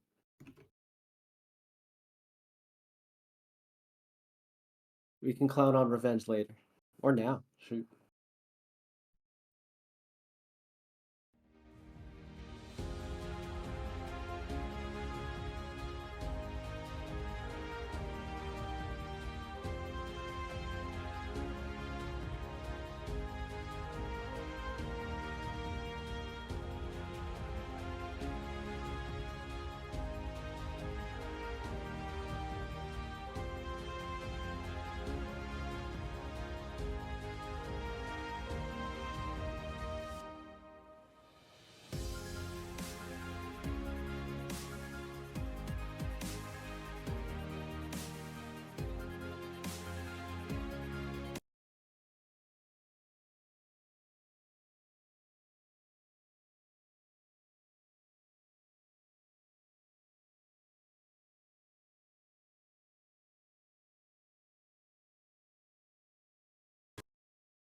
All right, guys, we're back. I'm going to switch over to comms now, okay? One moment.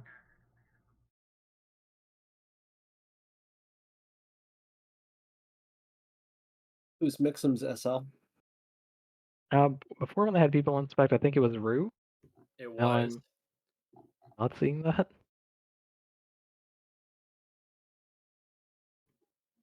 They currently do not have an SL in. I would expect it to be Planner. Yeah, Planner can SL.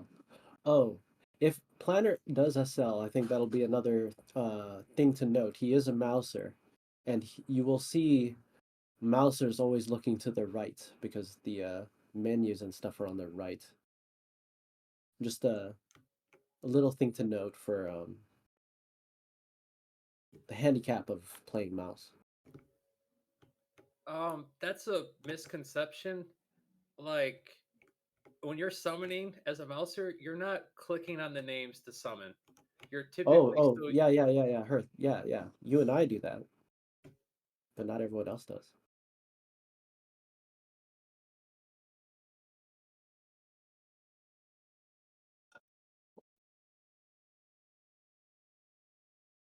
It looks like we have one team that has 11. I'm sure that'll be corrected. So, yeah, hopefully this match starts pretty soon. Obviously, some controversy beforehand, but hopefully we end off with a nice final match for the night, and we can start to talk about these things. What's coming up next week?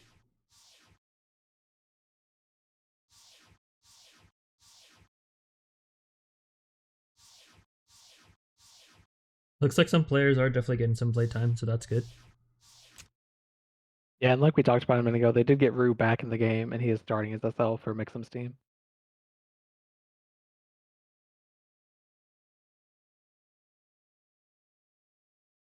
Even Lone Zodiac is now in for Posty's team, and we did not see him last game either.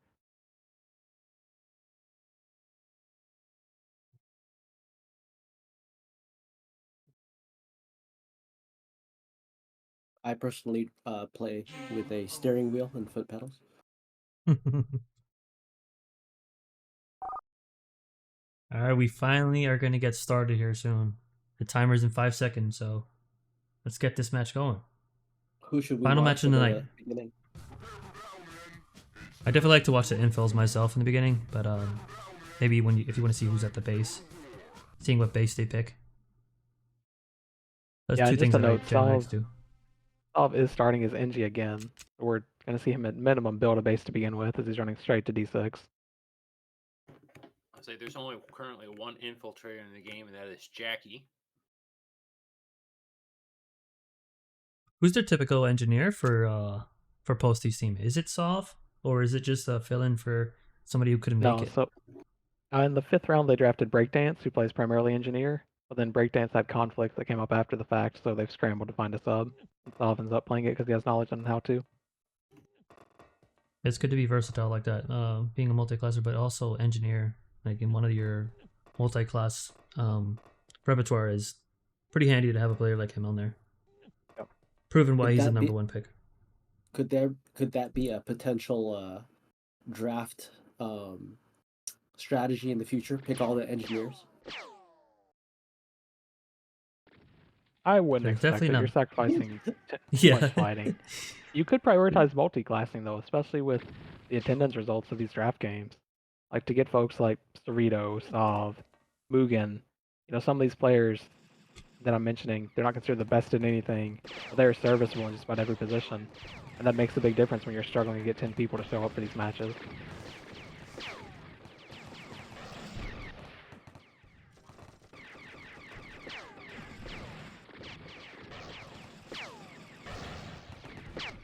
Looks like Lone Zodiac draws first blood.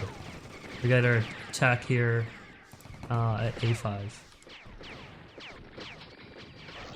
Yeah, and a very common thing we see, at least in the mixed community, Mocha, also known as J in game, starts off as JT, gets some flags, and then he sticks around to cause some havoc flanking the offense. So Jouet SL in this case drops quickly, that offense is frustrated already and can set up a potential stop for Posty's team across the map.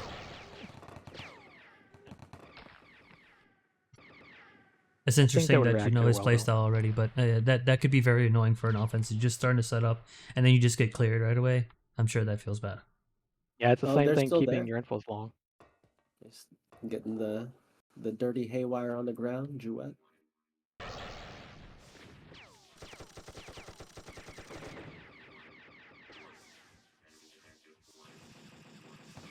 It looks So we like it's got- kind of stabilizing now. Yeah, we got a O heavy offense versus what is this? Is it 3D defense? Oh, who is the SL? Is it? It is Rue.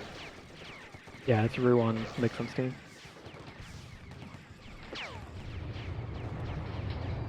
So here's a weapon we haven't seen in the past games too much. Caw. Anyone want to speak on that? Earth? I... Go ahead, Paul's Andrew. typically ran as one of the DMs just because the energy drain on it is much higher compared to shotgun. Aim's a little bit harder, but you can hit somebody from longer range. Yeah, if you're going 3D, I think it would be pointless to have 3 SGs, right? So you might as well just have that one person go call. You typically run it even at A7 or F4 with the D heavy. One DM's almost always call and the other one's shotgun.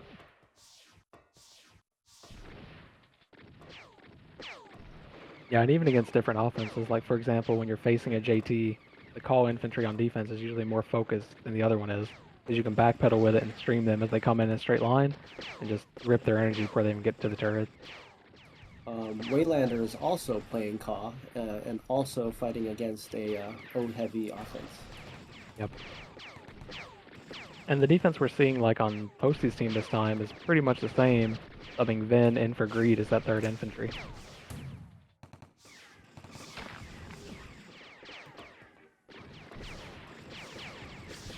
Is that Vin Easel?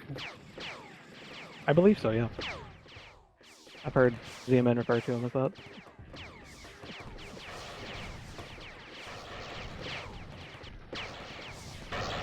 Do you guys think Posty's team is the #1 team of the night, or do you think that coming from behind was #1?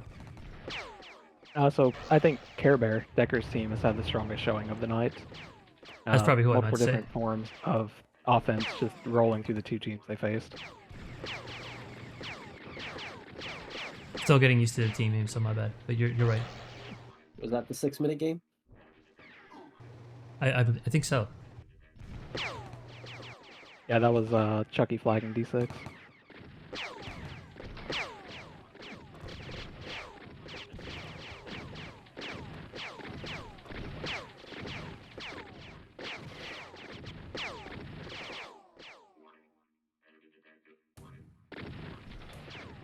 We give a shout out to Exodus. He's playing right now. Heavy. He's done a lot of great work for the map and for development of the zone. Yep. And even his play right now, actually, I was going to call that out. I was looking at D6.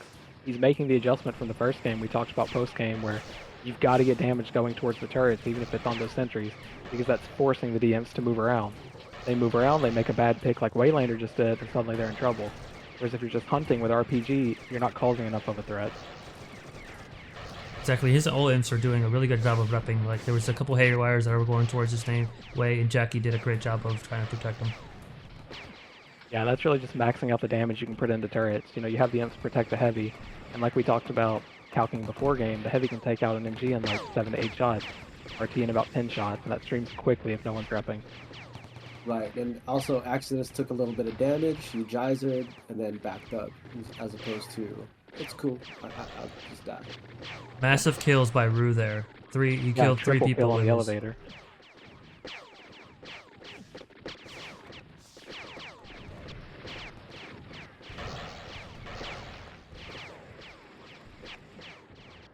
Baal takes a little death there that may prove harmful for his defense. Look at that offense there right in front of Exodus. They're doing a really good job. Again, Yep. they're controlling This the is perfect boxes. setup for power. And if Exodus can get the sentry down, he can do massive damage. Waylander's smart enough to kind of move him off his spot, and that might be enough to stop the bleeding. Yeah, it's forced to swing home, but I think Mixum's team is also keeping up with it. They're making that same call to counter swing, similar to what we saw Posty's team doing in the last game while they were on the offensive. Yeah, And the I defense needs to retain those boxes.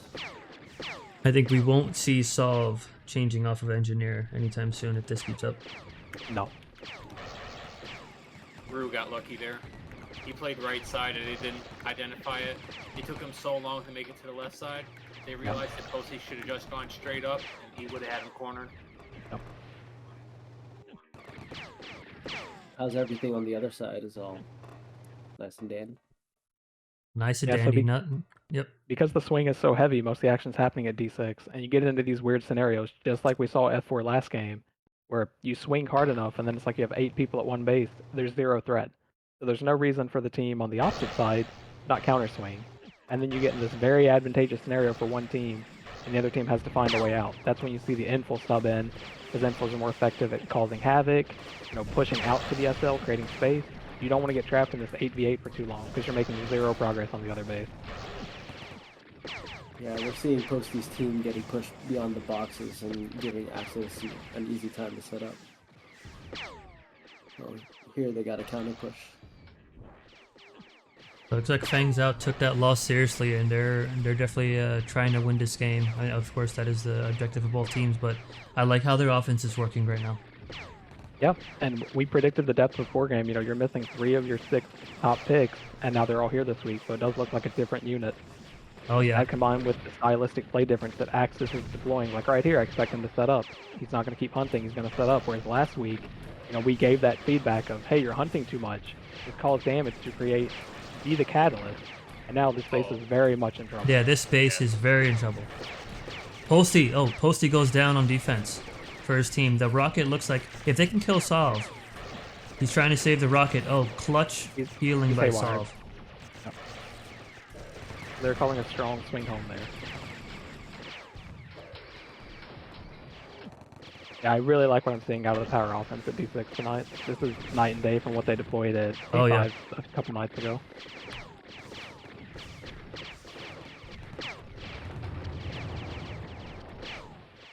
Again, some mine explosions in that elevator. Shout out to Rocky, who's most known for doing that kind of play in SL. Do you think we need to check to see if Rocky's playing under different areas? Or... I'm just kidding. Yeah, he might be playing as Rue right now. Who knows? Yeah.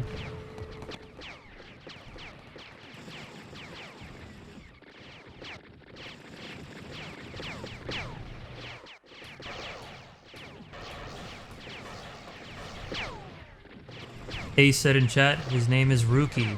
That was a good one. Better than Revenge. Now, while Sob's out mining, someone on Posty's team, whether Posty, Sob, whoever, has made the call. We need extras home so I can build time to get my talks back up. That's why we're seeing this extended fight in D6 now. Almost like a pseudo 10-man. You see Dilatory's even there, the medic on the attacking team. Deacon's back right as I say that. Yeah, he took a nade and Saw that. didn't waste his DB. Yeah. That was unfortunate.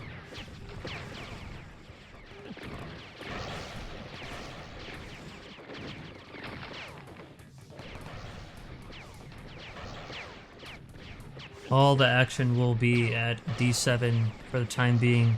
They're definitely buying some time for Solve. I believe all his rockets are back up. Is he missing some plasma turrets? But I think they're fine now. They just pushed all the way out. Yeah, he's got to get that second sentry back up. But honestly, the difference of those first few attacks was Axis taking out those sentries. And we kept saying it last week. We'll keep saying it tonight as it happens. It's not just about getting the TD down. It's moving those barriers so the OMs can just run straight into the room, throwing nades without TKing themselves. Just opening up that entrance to the flag room is everything in this case. Ooh, R is out of position.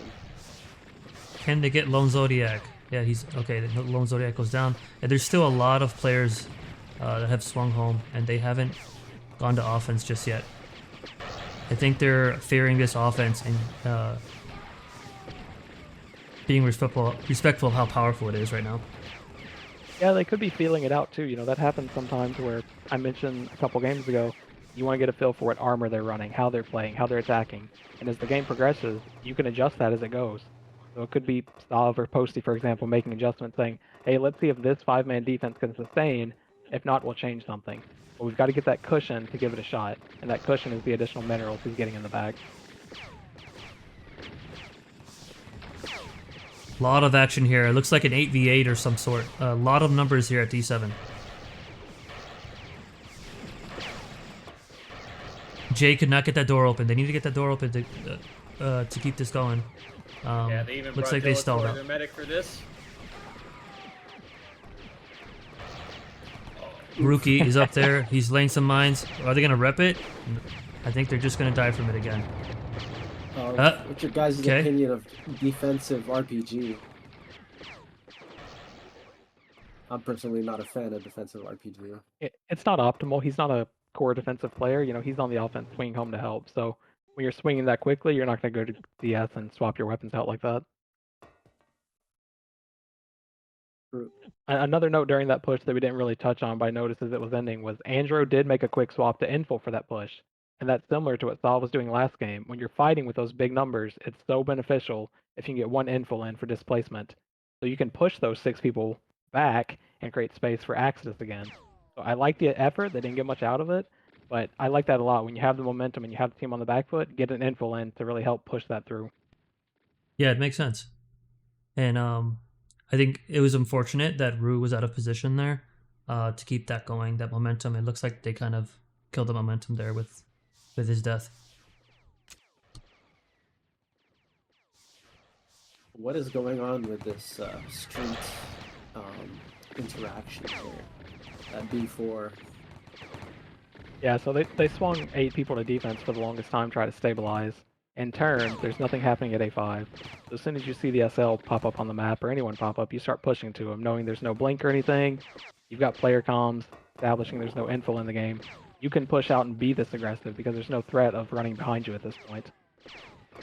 I feel like Jouet needs to do a little bit of ninja sneak work to get a little bit closer to the entrance of the base.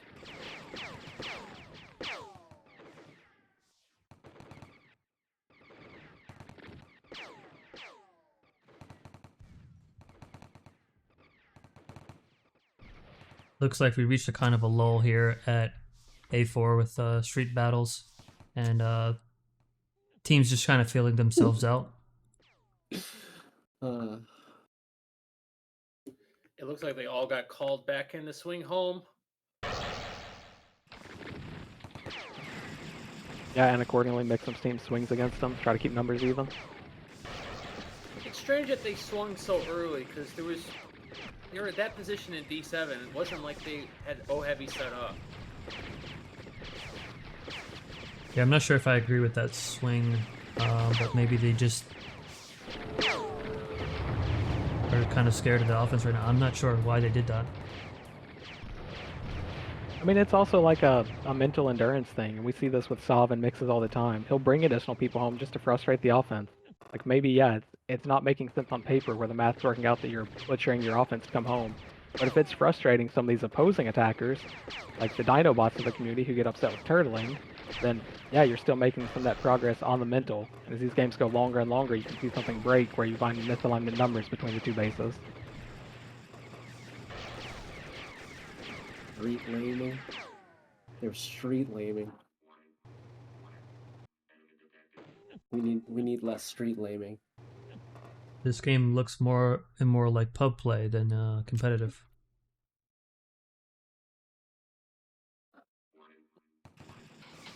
Yeah, I think if it stays on these numbers where it's like 7 people at D6, you're going to see a lot of class changes start to come in. Especially on Mixum's team, who's going to start to get frustrated that they can't break through if that's the case. They're going to try to get that info land, maybe a foot JT, just something to move those big piles of people around.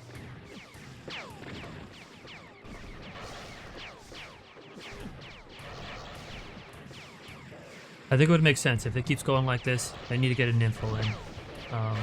Looks like Exodus is setting up here, trying to get these sentries down.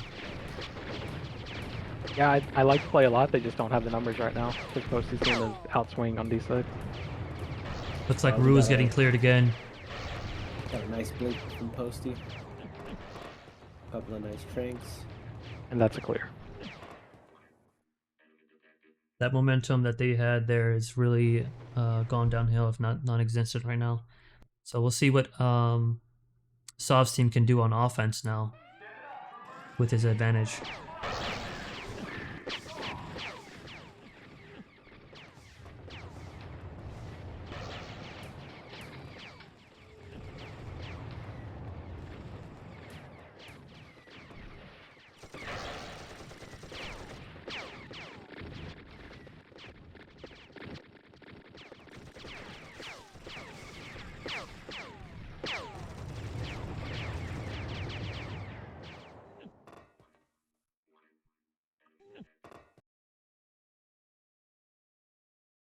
We also talked about some of the depth decisions in that aforementioned gentleman's agreement. Let's get all these people playtime. We've got 4 new people in on Posty's team. I don't mean new as in new to Infantry, but new to the competitive scene, essentially, who didn't play the last game. It could just be a decision of, hey, let's let them get their feet wet. Turtling is a safer way to do it than trying to play 5-on-5. That is a good point that we're failing to realize. It's very possible. They're getting their playtime. And it is the 8v8 situation is not something that is going to come up in your OVD environment.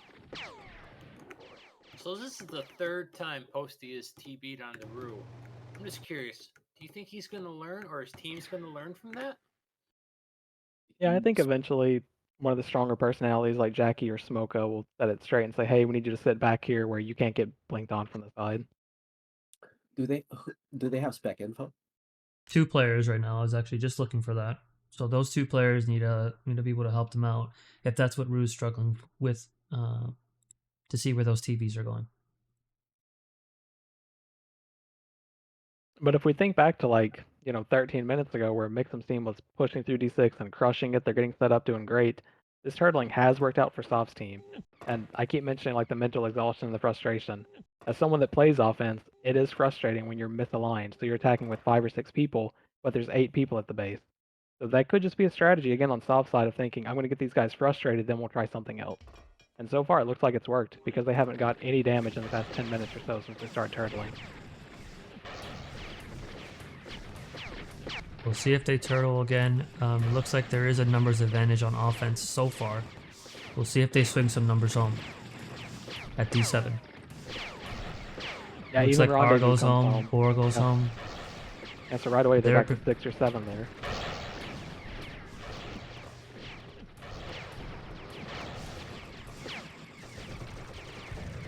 Now this time Mixon's team does come with them, and this is where I'd want to see an info come in.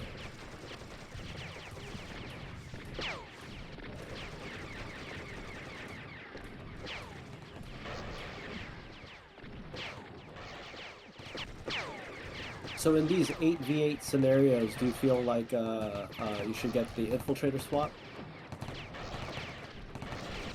Or Yeah, reserve it for 10 men? I'd like to see the attacking team bring the info in. Especially in a base like this. Just the time they can provide by getting their reps off is so much, and it's a lot of drain too. You're fighting what a lot of us would refer to as an area fight, where most of the damage coming out, it's not this shotgun and MG, it's the explosion. Whereas with an infil, if you can push a pile, which any infil can, push them into the explosions, it's a quick turn of a fight. Whereas these other classes who are much more armored than an infil can't really offer that aside from 1 rep charge.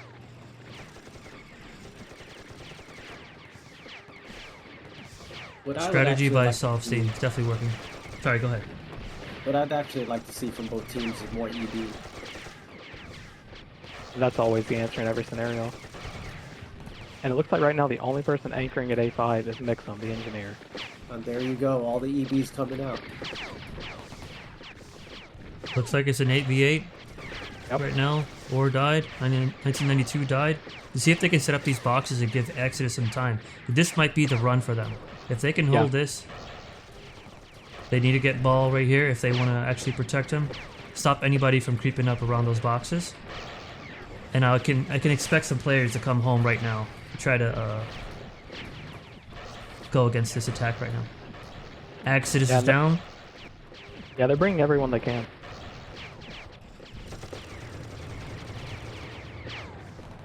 It looked very promising, but it fell apart pretty quickly.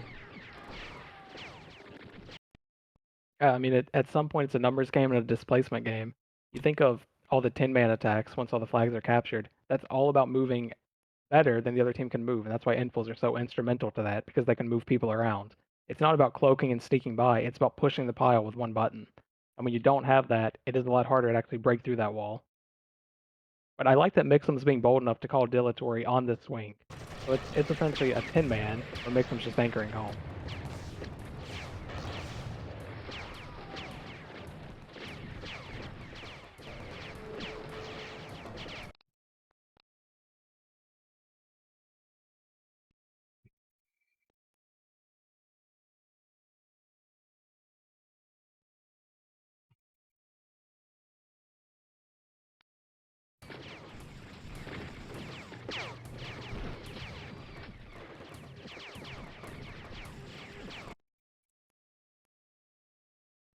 And they definitely need to get a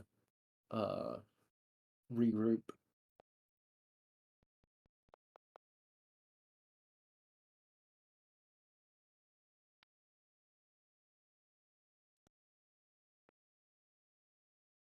Hmm.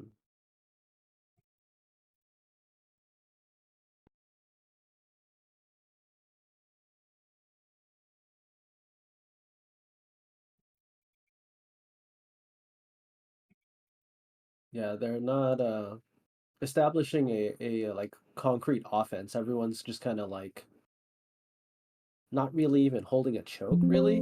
It's just kind of everyone's going for the individual battles, going for killing people as opposed to playing objectively.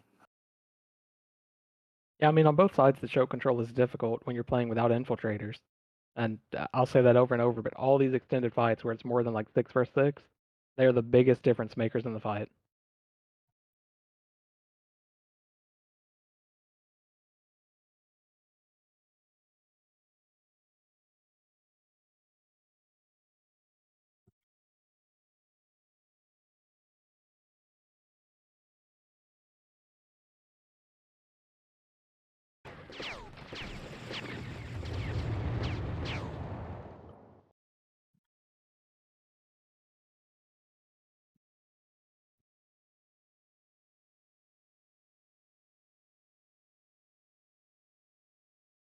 All quiet on the A5 front still.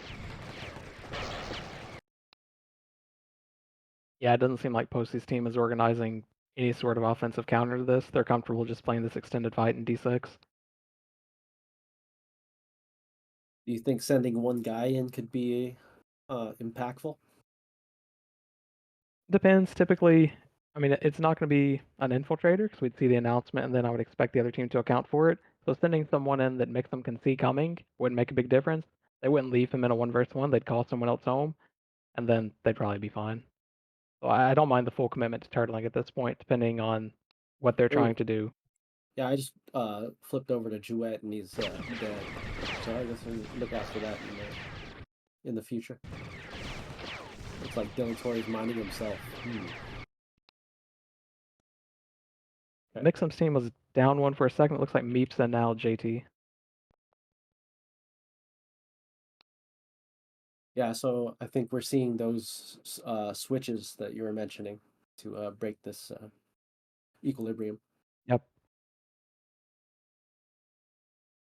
Yeah, it's a bit of a stalemate, but even with the SD rules, that could be something that these teams are playing for. And easier guess on this case is Postie's team is playing for, is they're the ones turtling. Like, let's just take this to the coin flip and see what happens. Maybe they're not comfortable with deploying an offense, thinking, we can't break it 5 versus 5.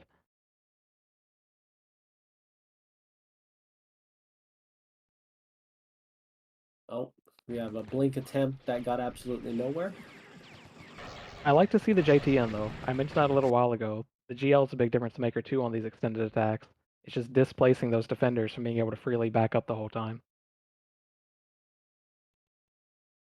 Neek doesn't have HPC on a pack. He's gonna go feet.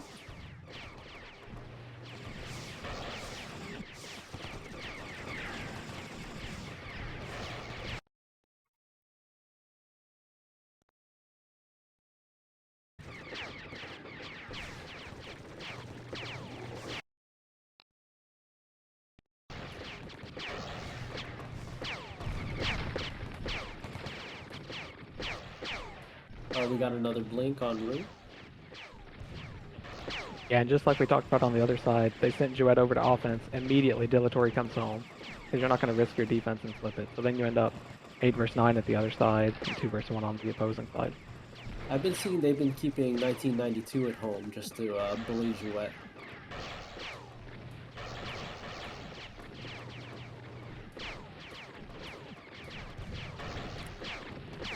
I think Jouet needs to consider getting as far deep as he can, getting a blink, retreating, and then he can blink back in. Now, Meat's actually going on flagging run, so you're going to see the victory timer on and off. Axis was actually the sub out for Meat. So it could just be, hey, if we can get the switch open, let's chain reps and try to run in there and get him out. Similar to how we saw Chucky's team take down D6 earlier tonight. Right, they're Yeah, completely switching the strategies from the power and getting the turret damage to... We'll see what they do now with all these numbers. You can see the JTs cheerleading for the other JTs. Isn't that cute?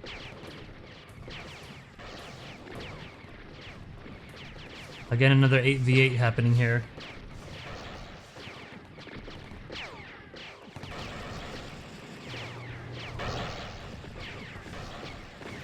I don't know. Yeah, Dilla was the only one that had a beacon back at home. They didn't leave anyone at home that time. Yeah. He did beacon back, but that's as risky as you can play this game. Well, Jouet is at D7 dead. So Yep. So this is that run we talked about. They just flag the room or push the room, rep everything, try to create chaos and get him out of there. I think one thing to note, usually D7's door plays a much bigger factor, and we're not really seeing that. Like, they're getting pushed way past the door every time. Yeah, that could change now. You brought that up. So Jouet has switched from squad leader to info. I saw the announcement come across the screen. So with an info, it's easier to hold those chokes and whatnot. If you don't have an info, there's not much of an answer when there's 6 people coming with a rep charge. Like, you just don't have that strong displacement on the defensive side. But if they're going to turtle with an info, that almost ceases all the threat from the JT. You have another infiltrator. Yeah, cool swap here. So now they're running info JT, which, you know, the legacy JTs and Spec are gonna love to see. You've got Chucky out there who just succeeded with this twice earlier tonight. Now Meat has someone that can move people out of his way to try to flag it. with them not running a squad leader, this almost seems like they're playing purposely for this sudden death.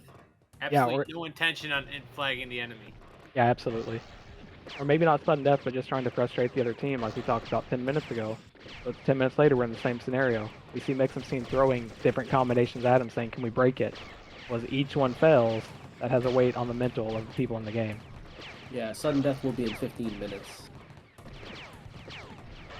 So it's a little early. I almost feel like if you're Mixum's team, you almost consider going full 10 or just leave the COD infant home and run 9 at the enemy. Yeah, I like leaving 1 at home and running 9 at the enemy in this scenario. You think the CODF is the best suited for staying home? I think he's going to have the least amount of impact on offense. Yeah, I would agree with that. You'll get better impact out of the engineer spamming EB around the walls.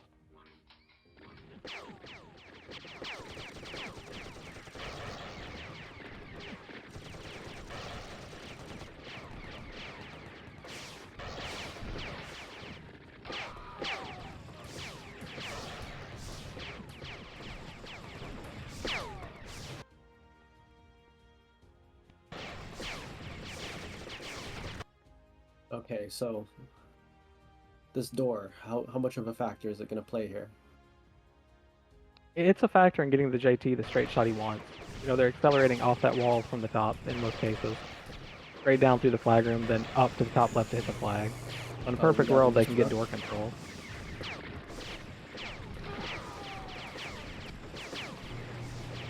And Planner did not last long as info. He's already switched back to him. Jackie's now heavy, but it is strange, yeah, that they don't have an infill to counter the Jouet infill. Yeah. It's big class advantage to the team with an info when there's only one.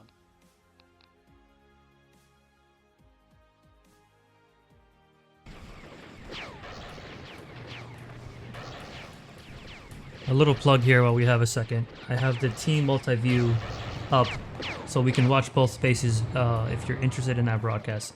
That is now working, so appreciate it, ZMN.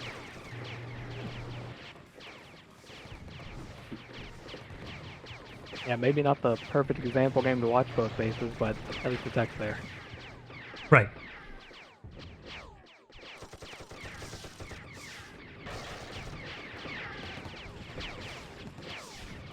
I don't see how this match changes where somebody instantly wins. I think it's definitely going to go to sudden death.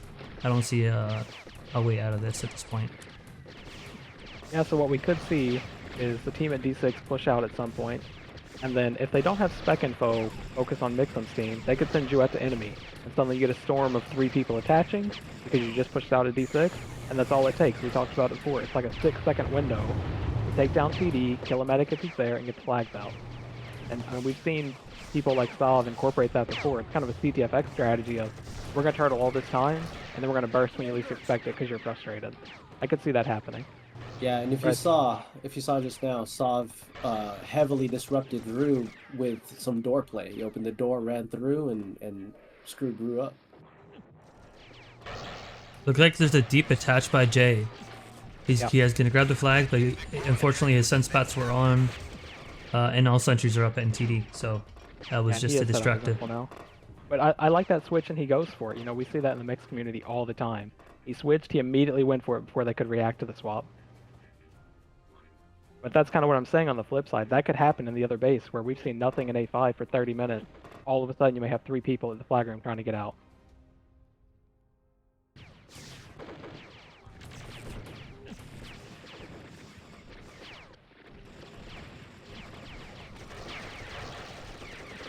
But we're seeing Posty's team playing up to the door now, for sure.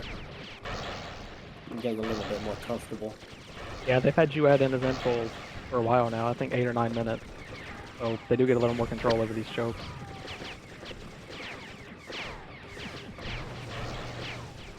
I think their plan is to hold out for sudden death. Unless they'd have a SL walk into the enemy. It still becomes a flip plan. And as I say that right now, Smoka, Jay, is in the corner, and they have good spec info on him, because he's about to make a storm. And that's the difference in having good attendance and spec info. Whereas none of these imps had ES, it seems. He's sitting in the corner. Salve immediately begins shooting at it and shuts the whole play down.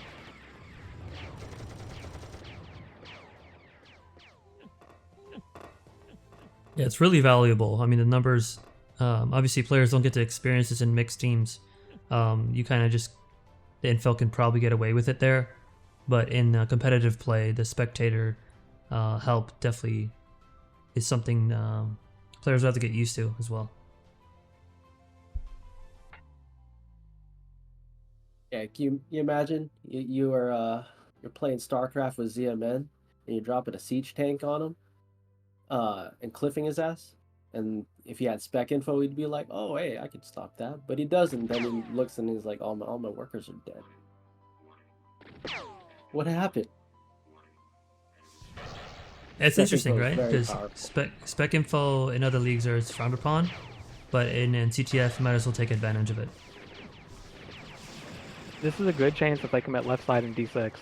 They've got 4 people coming, including the JT, and there's hardly anyone there. If you look on the other side, it's all at A5. So they did make the call. Yeah, the one we talked about. Man call. Yeah, just trying to lull them to sleep, and then all of a sudden, they're in your flag room taking out A5. Can they get dilatory down? Looks like they try. Rocket's still red. Okay, they retained the flags and hold on to them. So Meep is stuck on D now. He has to drop the flags. If you look at the other side, though, the other team is very much pushed in. It's just Salve versus 3 people. Can they just kill Salve? Yeah, TD's down. There's no TD there. He's out. Nice, Jay. Okay, I was definitely proved wrong that this match could end before sudden death. Yeah, and that was all Smoka too. That's awareness of playing offense all the time. He set his own blink knowing you guys are going to get this sentry. I can blink immediately and not rely on a summon. That was a great play by him. The only downside is now your infil's holding, and that's not who you want holding, because you want them dying and refreshing on that 12-second loop we talked about to push out. Yeah, that is one interesting thing is, right, you probably have to sub in more infills in, but like back in the day, like if your info would flag like maybe if it was like Lingo or something like that, you don't want them really holding the flags. Now you have to Yeah. get more infills in. Yeah, this is a terrible spot for the defense of A5 right now. They Yeah. don't have the momentum to push out. Yeah, one thing to note, it's not all. That was excellent disruptor. It's not always good to just grab the flag. Someone else may strategically be better suited for picking up the flag. Right, in a more creative. Go ahead. I was saying a couple imps are going for that run, trying to get the abort, and that's miscommunication. Because they kind of panicked, and 3 of them went with no reps ahead of them. So you sacrificed 3 bodies, and now you're waiting on those death timers. Really good turret placement right here by Solve because he realizes why not just be effective with his talks. So Now, holding 10 this seconds, choke you've is gotta be really yelling, nice. Push and rep. It's now Yeah, or they're never. gonna all Push go and in rep. right now. They all have to go in. Great They don't. sunspots. Gonna make it. Waylander's going to, and they Fangs out takes the win. Yeah. Great sunspot placement. I think without those, I think they would have definitely went towards there.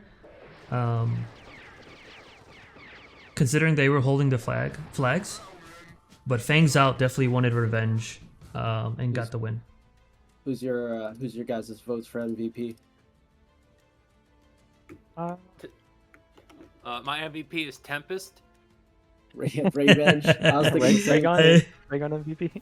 I like that. Ray- I think it's fair. Revenge.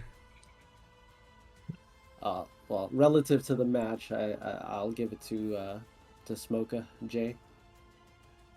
I think on the replay of that, if anyone recorded it, the real breaking point of that 10-man was the 3 imps at 30 seconds. I don't remember who all it was, but 3 of them ran forward by themselves, tried to get on a board, and they gave up their numbers at that point. They didn't have the reps for it, they didn't have the energy, they just sacrificed themselves, and they started that death timer too early. And from that point, they were able to push out and stop what should have been an easy abort if they had just waited like 8 seconds.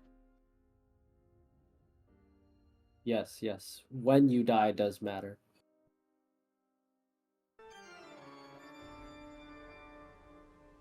So that concludes the final match of the day.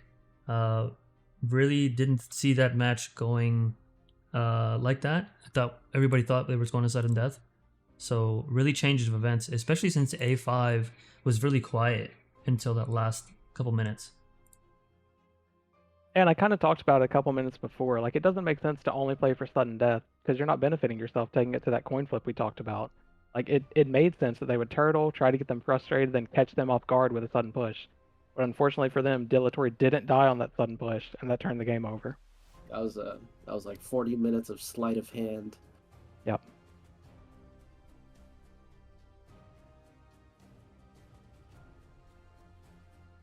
Really was a weird match, considering a lot of the 8v8s on D7.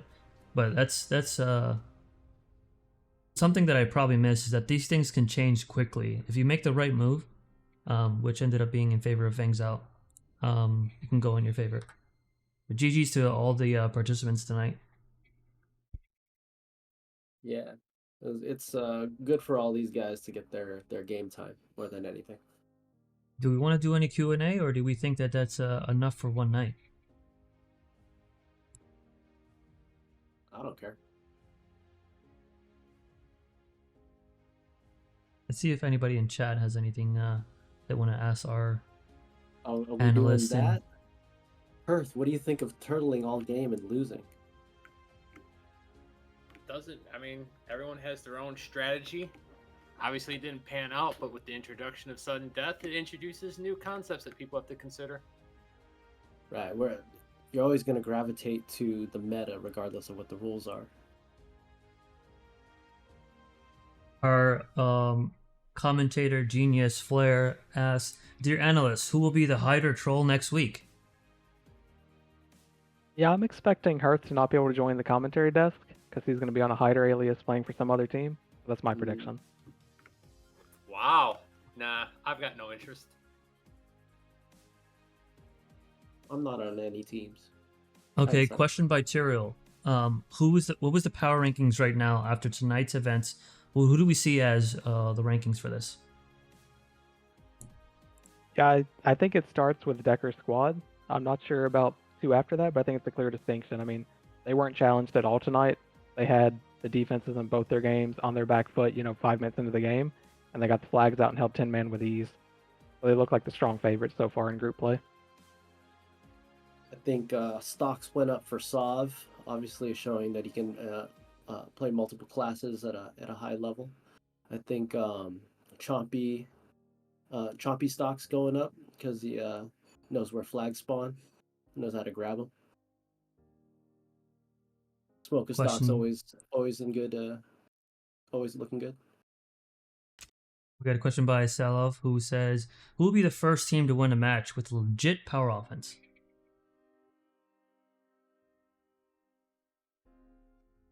I'm not sure how we can answer that, but we can try. Oh, we've already seen that, I think. Well, close to. I guess it didn't get out and it went to sudden death right after. But we've seen some power offenses have success and force the swings home and whatnot. As far as who's going to win it, a lot of that comes into the swing comms, where if you're playing with someone experienced, they can feel on defense like, hey, this is about to be bad, let's get home. And it's always easier for the defense to get ahead of the swing. So if you have these leaders communicating, like Stav, Metal, who's played, Verb, Wolven, it's hard to get caught off guard by a power offense. You'll have a feel things are going to be bad with a good 7 to 8 second window. You can usually get home to get ahead of it.